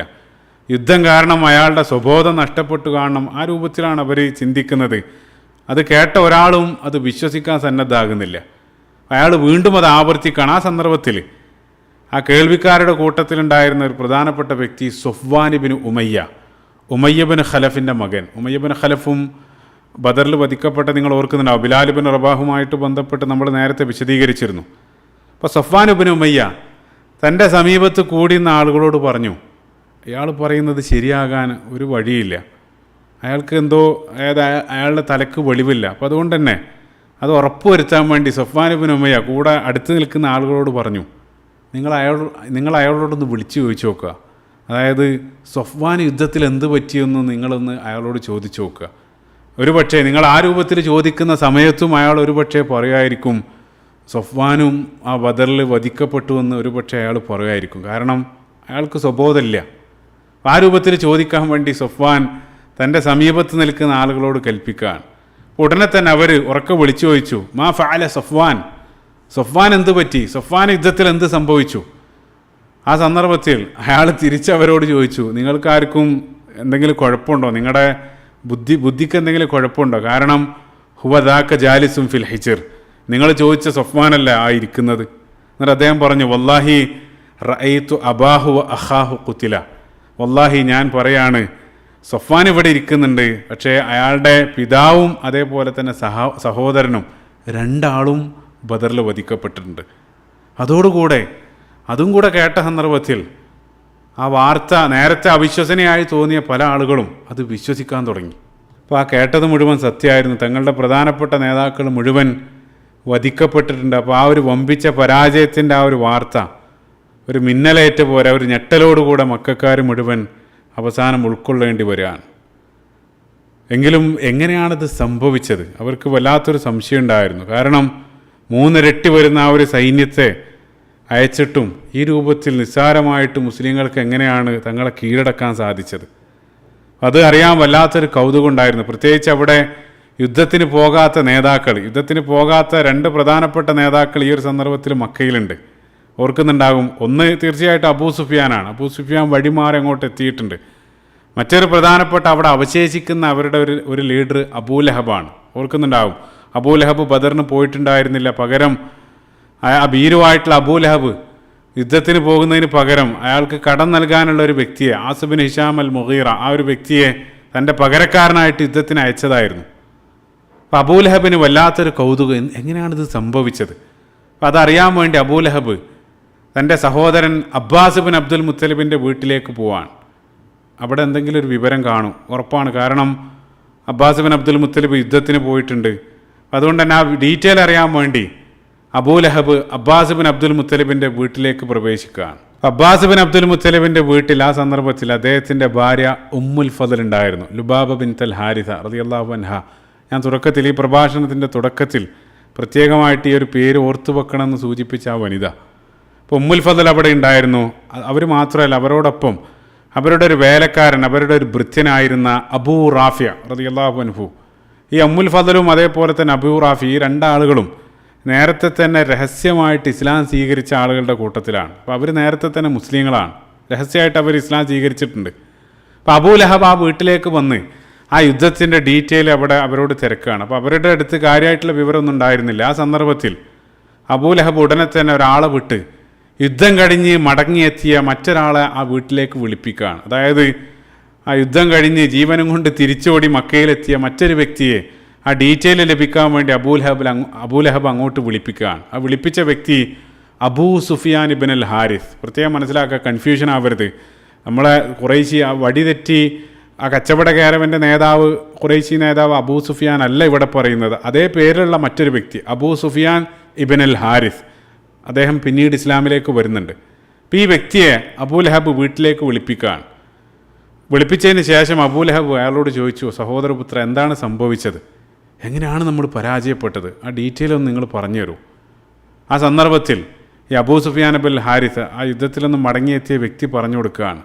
അയാൾ പറയുകയാണ് ആ ബദറിൻ്റെ ഡീറ്റെയിൽ, ആ ശത്രുക്കളുടെ ആ ഒരു വീക്ഷണകോണിൽ നിന്നും അദ്ദേഹം പറയുകയാണ്. മനോഹരമായിട്ടുള്ള അദ്ദേഹത്തിൻ്റെ വിവരണം. അയാൾ പറയുകയാണ്, യുദ്ധം തുടങ്ങിയതിന് ശേഷം നമ്മൾ നമ്മുടെ കഴിയുന്ന രൂപത്തിലെല്ലാം നമ്മൾ പോരാടാൻ നോക്കിയിരുന്നു. പക്ഷേ അവർ ശക്തമായി നമ്മളെ ആക്രമിച്ചു. നമ്മുടെ ആളുകളെ അവർ ഇഷ്ടം പോലെ പിടികൂടി, അതേപോലെ തന്നെ അവർ വധിച്ചു. അവർ മാത്രമായിരുന്നെങ്കിൽ നമുക്ക് സഹിക്കായിരുന്നു, അല്ലെങ്കിൽ നമുക്ക് അവരെ കീഴടക്കായിരുന്നു. പക്ഷേ അവരോടൊപ്പം പ്രത്യേകം അടിവരയിടുക, ഇനി പറയാൻ പോകുന്ന വാക്കുകൾ അദ്ദേഹം പറയാണ്, അവരോടൊപ്പം കറുപ്പും വെളുപ്പും കുതിരപ്പുറത്ത് വസ്ത്രധാരികളായിട്ടുള്ള ചില പുരുഷന്മാരും അവരോടൊപ്പം ഉണ്ടായിരുന്നു. സുബ്ഹാനല്ലാഹ്, ആരെപ്പറ്റിയാണ് ഈ പറയുന്നത്? യുദ്ധത്തിൽ പങ്കെടുത്ത അൽഫം മിനൽ മലായിക്കത്തി, അള്ളാഹു സുബ്ഹാനഹു വ തആല പറഞ്ഞ ആ അള്ളാഹു സുബ്ഹാനഹു വ തആല അയച്ച ആയിരക്കണക്കിന് മലക്കുകൾ യുദ്ധക്കളത്തിൽ പല രൂപത്തിലായിട്ട് അവരുടെ സാന്നിധ്യം മുസ്ലിങ്ങൾക്ക് ബോധ്യപ്പെട്ടിരുന്നു. പക്ഷേ ഈ ഒരു സന്ദർഭത്തിൽ ശത്രുപക്ഷത്തുണ്ടായിരുന്ന ഒരാൾ പറയാണ്, അവരൊറ്റക്കായിരുന്നെങ്കിൽ അവരെ നമുക്ക് കീഴടക്കായിരുന്നു. പക്ഷെ അവർ മാത്രമായിരുന്നില്ല, കറുപ്പും വെളുപ്പും കുതിരപ്പുറത്ത് വസ്ത്രധാരികളായിട്ടുള്ള നിരവധി പുരുഷന്മാരും അവരോടൊപ്പം ഞങ്ങൾക്ക് കാണാൻ സാധിച്ചു. അവരെ ഒരു തരത്തിലും ഞങ്ങൾക്ക് കീഴടക്കാൻ കഴിഞ്ഞില്ല. അവരുടെ മുമ്പിൽ യാതൊന്നും ഒരു തടസ്സമായിരുന്നില്ല. ആ രൂപത്തിൽ വമ്പിച്ച പോരാട്ടമായിരുന്നു അവർ നടത്തിയത്. അപ്പോൾ അയാൾ ആ യുദ്ധത്തെക്കുറിച്ച് അബൂ ലഹബിന് നൽകിക്കൊണ്ടിരിക്കുന്ന വിവരണം അങ്ങേയറ്റം കൗതുകത്തോടുകൂടി ആ വീടിൻ്റെ ഒരു മൂലയിലിരുന്ന് ഉമ്മുൽ ഫദലും അതേപോലെ തന്നെ അവരുടെ ഭൃത്യൻ അബൂ റാഫിയും അതിങ്ങനെ ശ്രമിച്ചുകൊണ്ടിരിക്കുകയാണ്. ഈ ഒരു കാര്യം പറഞ്ഞ സന്ദർഭത്തിൽ, അതായത് വെള്ളവസ്ത്രധാരികളായിട്ടുള്ള നിരവധി ആളുകൾ കുതിരകളിൽ ഞങ്ങൾക്ക് കാണാൻ സാധിച്ചു എന്ന് പറഞ്ഞ സന്ദർഭത്തിൽ അത് കേട്ടുകൊണ്ടിരുന്ന ആ ഭൃത്യൻ അബൂ റാഫി അദ്ദേഹത്തിന് സന്തോഷം നിയന്ത്രിക്കാൻ കഴിഞ്ഞില്ല. കാരണം അദ്ദേഹം ഒരു വിശ്വാസിയാണ്. അത് കേട്ട ഉടനെ തന്നെ അബൂ റാഫി അദ്ദേഹം ചാടി എഴുന്നേറ്റുകൊണ്ട് ഉറക്കെ വിളിച്ചു പറഞ്ഞു, തിൽക്ക വല്ലാഹി ഹിയൽ മലായിക്ക, തിൽക്ക വല്ലാഹി ഹിയൽ മലായിക്ക. വല്ലാഹി നിങ്ങളാ പറഞ്ഞ, അല്ലെങ്കിൽ നിങ്ങൾ ആ യുദ്ധക്കളത്തിൽ കണ്ട ആ വെള്ളവസ്ത്രധാരികളായിട്ടുള്ള ആളുകൾ അത് മലക്കുകളല്ലാതെ മറ്റാരുമല്ല, അത് മലക്കുകളാണ്, വല്ലാഹി അത് മലക്കുകളാണെന്ന് അയാൾ ഉറക്കെ വിളിച്ചു പറയാണ്. അത് കേട്ടതോടുകൂടെ അബൂലഹബിന് കോപം അടക്കാനായില്ല. കാരണം ഓൾറെഡി ആ പരാജയത്തിൻ്റെ ദേഷ്യം അതിൻ്റെ ആ ഒരു വിങ്ങലിലാണ്. അതിനു പുറമെ ഈ ഒന്നുമല്ലാത്ത ഈ ഒരു അടിമ ഈ രൂപത്തിൽ, അതായത് അവർക്കേറ്റ ആ പരാജയത്തിൻ്റെ മീതെ എങ്ങനെയാണ് ഇയാൾക്ക് ഈ രൂപത്തിൽ സന്തോഷിക്കാൻ കഴിയുന്നത്? അത് കേട്ട ഉടനെ തന്നെ അബൂലഹബ് ആ ഭൃത്യനായിരുന്ന അബൂ റാഫീൻ്റെ മേലേക്ക് ചാടി വീഴാൻ. ചാടി വീണ് അബൂലഹബ് തൻ്റെ സർവ്വശക്തി ഉപയോഗിച്ച് ആ പാവം അടിമയെ അബൂലഹബ് കുതിരെ തല്ലാൻ തുടങ്ങി. റസൂലുള്ളാഹി സ്വല്ലല്ലാഹു അലൈഹി വസല്ലമയോടും അനുയായികളോടുള്ള ആ ഒരു മൊത്തം പക ആ പാവം ഭൃത്യൻ്റെ മീതെ അബൂലഹബ് തല്ലി തീർക്കുകയാണ്. ആ അബൂലഹബ് തല്ലുന്ന ആ ഒരു സന്ദർഭത്തിൽ അവിടെ കണ്ടു നിൽക്കുന്ന ഉമ്മുൽ ഫദൽ റളിയല്ലാഹു അൻഹ, അവർക്ക് ആ സ്ത്രീയായ അവർക്കത് കണ്ട് ആ ഒരു കാഴ്ച കണ്ട് അവർക്ക് നിയന്ത്രിക്കാൻ കഴിഞ്ഞില്ല. അവർക്കത് സഹിക്കാൻ കഴിഞ്ഞില്ല. കാരണം അവരുടെ ഒരു ഭൃത്യനാണ് അബൂലഹബ് ഈ രൂപത്തിൽ ആക്രമിച്ചുകൊണ്ടിരിക്കുന്നത്. ആ ഒരു സന്ദർഭത്തിൽ ഉമ്മുൽ ഫദൽ റളിയല്ലാഹു അൻഹ ഒരു വേള അവരൊരു സ്ത്രീയാണെന്നുള്ള കാര്യം വരെ മറന്നു പോവാൻ. അവർ ചുറ്റും നോക്കി അവിടെ ഉണ്ടായിരുന്ന ഒരു വലിയ വടിയെടുത്ത് സർവ്വശക്തി ഉപയോഗിച്ച് ഊക്കിൽ അബൂലഹബിൻ്റെ മൂർത്താവിൽ നെറുന്തലയിൽ അവർ ആഞ്ഞടിക്കുകയാണ്. ആ അടി കൊണ്ട ഉടനെ അബൂലഹബിൻ്റെ തല പൊട്ടി രക്തം ധാരയായിട്ട് ഒഴുകാൻ തുടങ്ങി. ആ സന്ദർഭത്തിൽ ശേഷം അബൂലഹബിനോട് ഉമ്മുൽ ഫദൽ റളിയല്ലാഹു അൻഹ അവർ പറഞ്ഞു, വീട്ടുകാർ സ്ഥലത്തില്ലെന്ന് കരുതി ഇയാൾക്ക് ചോദിക്കാനും പറയാനൊന്നും ആരില്ല എന്ന് നിങ്ങൾ കരുതിയോ? എന്തിനാണ് ഈ ഒരു പാവത്തെ ഈ രൂപത്തിൽ നിങ്ങൾ ആക്രമിക്കുന്നത്? അദ്ദേഹം എന്ത് തെറ്റാണ് ചെയ്തത്? ഈ രൂപത്തിൽ ഉമ്മുൽ ഫദൽ വളരെ ശക്തമായിട്ടുള്ള ഭാഷയിൽ അബൂലഹബിനെ ആക്ഷേപിക്കുകയും ചെയ്തു. ആ സന്ദർഭത്തിൽ അബൂലഹബിനുണ്ടായ മാനക്കേട് ചില്ലറയൊന്നുമല്ല. കാരണം ഒരു സ്ത്രീയിൽ നിന്നും ഈ രൂപത്തിൽ ഒരു അടിയെ ഏറ്റുവാങ്ങേണ്ടി വരാൻ, അടിയും ചീത്തയല്ല ഒരു സ്ത്രീയിൽ നിന്ന് കേൾക്കുക എന്നുള്ളത് അക്കാലഘട്ടത്ത് നമുക്കറിയാം, ജാഹിലിയ കാലഘട്ടത്ത് ഏറ്റവും വലിയൊരു അപമാനമാണ്. അത് മറ്റൊരാളുടെ മുമ്പിൽ ഇനി തല ഉയർത്തി നടക്കാൻ കഴിയാത്ത വിധം അത്രയും വലിയൊരു അപമാനമാണ് ആ സന്ദർഭത്തിൽ അബൂലഹബിന് ഏറ്റത്. ആ അടി കൊണ്ട് അബൂലഹബ് വളരെ നിശബ്ദമായിട്ട് ആ വീട്ടിൽ നിന്നും ഇറങ്ങിപ്പോവാണ്.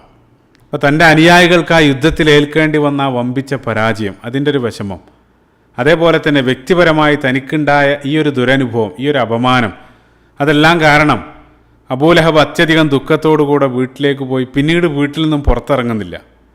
അങ്ങനെ ഏതാനും ദിവസങ്ങൾ, എണ്ണപ്പെട്ട ദിവസങ്ങൾ പിന്നിട്ട സന്ദർഭത്തിൽ അബൂലഹബിൻ്റെ ശരീരത്തിൽ ചില വ്രണങ്ങൾ പ്രത്യക്ഷപ്പെടാൻ തുടങ്ങി. അത് അക്കാലഘട്ടത്ത് അറേബ്യയിലുണ്ടായിരുന്ന ആളുകൾ അങ്ങേയറ്റം ഭയപ്പെട്ട മാരകമായിട്ടുള്ള ഒരു തരം വ്രണങ്ങൾ, അതായത് ശരീരത്തിലുള്ള ചർമ്മങ്ങളിൽ മുഴുവൻ ഒരു വ്രണം വന്ന് അത് പഴുത്തൊലിക്കുന്ന രൂപത്തിലുള്ള ഒരു പ്രത്യേക രൂപത്തിലുള്ള മാരകമായിട്ടുള്ളൊരു പകർച്ചവ്യാധിയാണ്. അപ്പോൾ മുൻകാലത്ത് നമ്മൾ സ്മോൾ പോക്സ്, വസൂരി എന്നെല്ലാം നമ്മൾ വിളിച്ചിരുന്ന അതിന് സമാനമായിട്ടുള്ള എന്തോ ഒരു രോഗമായിരിക്കണം, അല്ലാഹു അലം. ആ ഒരു രോഗം വന്നതോടുകൂടെ സ്വന്തം വീട്ടുകാർ പോലും അബൂലഹബിനെ ഉപേക്ഷിക്കുകയാണ്. കാരണം അവർക്ക് മുഴുവൻ അടുക്കാൻ ഭയമായിരുന്നു. കാരണം ആ രോഗമെങ്ങാനും തങ്ങളിലേക്ക് പകർന്നാലോ എന്നുള്ള ഭയം കാരണം അവർ അബൂലഹബിനെ വീട്ടിൽ ഉപേക്ഷിച്ച് പോവാൻ. മാത്രമല്ല, ശരീരത്തിൽ നിന്നും വരുന്ന ആ ഒരു ദുർഗന്ധം കാരണം ഒരാൾക്കും അയാളിലേക്ക് അടുക്കാൻ പോലും കഴിയുന്ന രൂപത്തിലായിരുന്നില്ല. ഭക്ഷണം പോലും ദൂരെ നിന്നും അവർ എറിഞ്ഞു കൊടുക്കുമായിരുന്നു. ആ രൂപത്തിൽ 2-3 ദിവസങ്ങൾ പിന്നിട്ട സന്ദർഭത്തിൽ അബൂലഹബ് അവിടെ കിടന്ന് ആ ഒരു അവസ്ഥയിൽ കിടന്ന് മരണപ്പെടുകയാണ്. മരണപ്പെട്ടതിന് ശേഷവും വീട്ടുകാർ ഒരാളും തിരിഞ്ഞു നോക്കുന്നില്ല. കാരണം ആ സന്ദർഭത്തിലും അവർക്ക് ഭയമാണ്. അങ്ങനെ ആ മൃതദേഹം അവിടെ, ആ ശരീരം അഴുകി ജീർണിച്ച് പുഴുവരിക്കാൻ തുടങ്ങി. അത് മാത്രമല്ല, ആ സമീപ പ്രദേശത്ത് മുഴുവൻ അതിൻ്റെ ദുർഗന്ധം അടിച്ചു വീശാൻ തുടങ്ങിയ ആ ഒരു സന്ദർഭത്തിൽ പ്രദേശവാസികൾ ഒന്നടങ്കം ആ വീട്ടുകാരുടെ മക്കളെ വിളിച്ച് അവർ പരാതി പറഞ്ഞു. അവർ പറഞ്ഞു, നിങ്ങൾ എന്തെങ്കിലും ഉടനെ തന്നെ ചെയ്യേണ്ടതുണ്ട്, ഒന്നുമില്ലെങ്കിൽ നിങ്ങളുടെ പിതാവല്ലേ, ആ മൃതദേഹം നിങ്ങൾ എന്തെങ്കിലും ചെയ്യേണ്ടതുണ്ട്. ആ സന്ദർഭത്തിൽ അവർക്ക് അടുക്കാൻ പേടിയായിരുന്നു. അങ്ങനെ അവസാനം വീട്ടുകാർ വലിയൊരു തുക നൽകി ചില വേലക്കാരെ ഏർപ്പാടാക്കി അവർ ദൂരെ ഒരു കുഴി കുടിച്ച് വലിയ ഒരു നീണ്ട വടി ഉപയോഗിച്ച് അവർ ആ വടി കൊണ്ട് ദൂരെ നിന്നും കുത്തി ആ മൃതദേഹം കുഴിയിലേക്കിട്ട് അതിന് മുകളിലേക്ക് ദൂരെ നിന്നും അവർ കല്ലുകൾ എറിഞ്ഞുകൊണ്ട് ആ കുഴി അവർ മൂടാൻ. ആ രൂപത്തിലായിരുന്നു അബൂലഹബിൻ്റെ പര്യവസാനം. അബൂലഹബ് അബ്ദുൽ ഉസ്സ ഇബ്ൻ അബ്ദുൽ മുത്തലിബിൻ്റെ അന്ത്യം ഈ രൂപത്തിലുള്ള നീചമായിട്ടുള്ളൊരു പര്യവസാനമാണ് അദ്ദേഹത്തിനുണ്ടായത്. ചിന്തിച്ചു നോക്കുക, റസൂലുള്ളാഹി നുബുവത്ത് ലഭിച്ചതിന് ശേഷം അല്ലാഹു സുബ്ഹാനഹു വ തആല നൽകിയ ആ ഒരു ദൗത്യവുമായി ആദ്യമായി ആളുകൾക്കിടയിലേക്ക് ഇറങ്ങിയ സന്ദർഭത്തിൽ പരസ്യമായിട്ട് ആളുകൾക്കിടയിൽ വെച്ച് റസൂലുള്ളാഹിക്ക് മീതെ ആദ്യമായി ശാപവാക്കുകൾ ചൊരിഞ്ഞ വ്യക്തിയാണ് ഈ പറയപ്പെട്ട അബൂലഹബ്. ആ സന്ദർഭത്തിലാണ് അല്ലാഹു സുബ്ഹാനഹു വ തആല മറുപടി എന്നോണം പരിശുദ്ധ ഖുർആനിലെ 111 അധ്യായത്തിൽ അല്ലാഹു സുബ്ഹാനഹു വ തആല തബ്ബത് യദാ അബീ ലഹബിൻ വതബ്, അല്ലാഹു സുബ്ഹാനഹു വ തആല അബൂലഹബിനെ, അതായത് റസൂലുള്ളാഹിൻ്റെ പ്രതിയോഗികളിൽ അല്ലാഹു സുബ്ഹാനഹു വ തആല പേരെടുത്ത് വിമർശിച്ച ഏക വ്യക്തി ഈ പറയപ്പെട്ട അബൂലഹബാണ്. അല്ലാഹു സുബ്ഹാനഹു വ തആല അബൂലഹബിന് മീതെ ശാപവാക്കുകൾ ചൊരിയുന്നു. അത് ഖിയാമത്ത് നാൾ വരെ ആളുകളുടെ നാവിലൂടെ ആ ഒരു വാക്കുകൾ ആവർത്തിച്ച് അതല്ലെങ്കിൽ അത് ഉരുവിട്ടുകൊണ്ടേ ഇരിക്കും എന്നുള്ളത് ചിന്തിച്ച് നോക്കുക. അത് മാത്രമല്ല, അദ്ദേഹത്തിൻ്റെ ഭാര്യ, അയാളുടെ ഭാര്യ ഉമ്മു ജമീലും മക്കീ കാലഘട്ടത്തിലുടനീളം നമ്മൾ നേരത്തെ പറഞ്ഞിരുന്നു, അവസരം കിട്ടുന്ന സന്ദർഭത്തിലെല്ലാം വളരെ ക്രൂരമായിട്ട് റസൂലുള്ളാഹി സ്വല്ലല്ലാഹു അലൈഹി വസല്ലമയെ ഉപദ്രവിക്കാൻ വേണ്ടി ശ്രമിച്ച വ്യക്തികളാണ്. അല്ലാഹു സുബ്ഹാനഹു വ തആല സൂറത്തിൽ വംറഅതുഹു ഹമ്മാലത്തുൽ ഹതബ്, അല്ലാഹു സുബ്ഹാനഹു വ തആല അവരുടെ ആ ഭാര്യയെ സംബന്ധിച്ചും അല്ലാഹു സുബ്ഹാനഹു വ തആല പറയുന്നുണ്ട്. ഈ രൂപത്തിലുള്ള ഉപദ്രവങ്ങൾ ചെയ്ത അബൂലഹബിൻ്റെ ഈ ലോകത്തുള്ള പര്യവസാനാണ് നമ്മളിവിടെ കണ്ടത്. അത് ഈ ലോകത്ത് മാത്രമല്ല, ഇനി അല്ലാഹു സുബ്ഹാനഹു വ തആല സയസ്ലാ നാറൻ ദാത ലഹബ്, ഇനി ഖിയാമത്ത് നാളിലും വളരെ വളരെ ഭീകരമായിട്ടുള്ള ശിക്ഷയാണ് അവരെ കാത്തിരിക്കുന്നത്. അല്ലാഹു സുബ്ഹാനഹു വ തആല നിന്ദിക്കുന്ന ഒരാളെ പരിശുദ്ധ ഖുർആൻ സൂറത്തുൽ ഹജ്ജിൻ്റെ 18 വചനത്തിൽ വമൻ യുഹ്നില്ലാഹു ഫമാലഹു മിൻ മുക്രിം, അല്ലാഹു സുബ്ഹാനഹു വ തആല പറയുന്നുണ്ട്, അല്ലാഹു സുബ്ഹാനഹു വ തആല ഒരാളെ അപമാനിക്കുന്ന പക്ഷം, അല്ലെങ്കിൽ അല്ലാഹു സുബ്ഹാനഹു വ തആല ഒരാളെ നിന്ദിക്കുന്ന സന്ദർഭത്തിൽ അയാളെ ബഹുമാനിക്കാൻ അല്ലെങ്കിൽ അയാൾ ആദരിക്കാൻ പിന്നീട് ഒരാൾക്കും ആകില്ല എന്നുള്ള ആ രൂപത്തിലുള്ള അപമാനാണ് അബൂലഹബിന് ഇരുലോകത്തും ഏറ്റുവാങ്ങേണ്ടി വന്നത്. അത് അബൂലഹബിന് മാത്രമല്ല, റസൂലുള്ളാഹി സ്വല്ലല്ലാഹു അലൈഹി വസല്ലമക്കെതിരെ തിരിയുന്ന, അല്ലെങ്കിൽ ഇസ്ലാമിനെതിരെ അല്ലാഹു സുബ്ഹാനഹു വ തആലയുടെ ആ ഒരു ആദർശത്തിനെതിരെ തിരിയുന്ന ചരിത്രത്തിൽ കഴിഞ്ഞു പോയതും ജീവിച്ചിരിക്കുന്നതും ഇനി വരാനിരിക്കുന്നതുമായിട്ടുള്ള എല്ലാ അബൂലഹബുമാർക്കും ഇതേ രൂപത്തിലുള്ള ഒരു പര്യവസാനമായിരിക്കും ഇരുലോകത്തും വന്നു ചേരുക എന്നുള്ളതാണ്.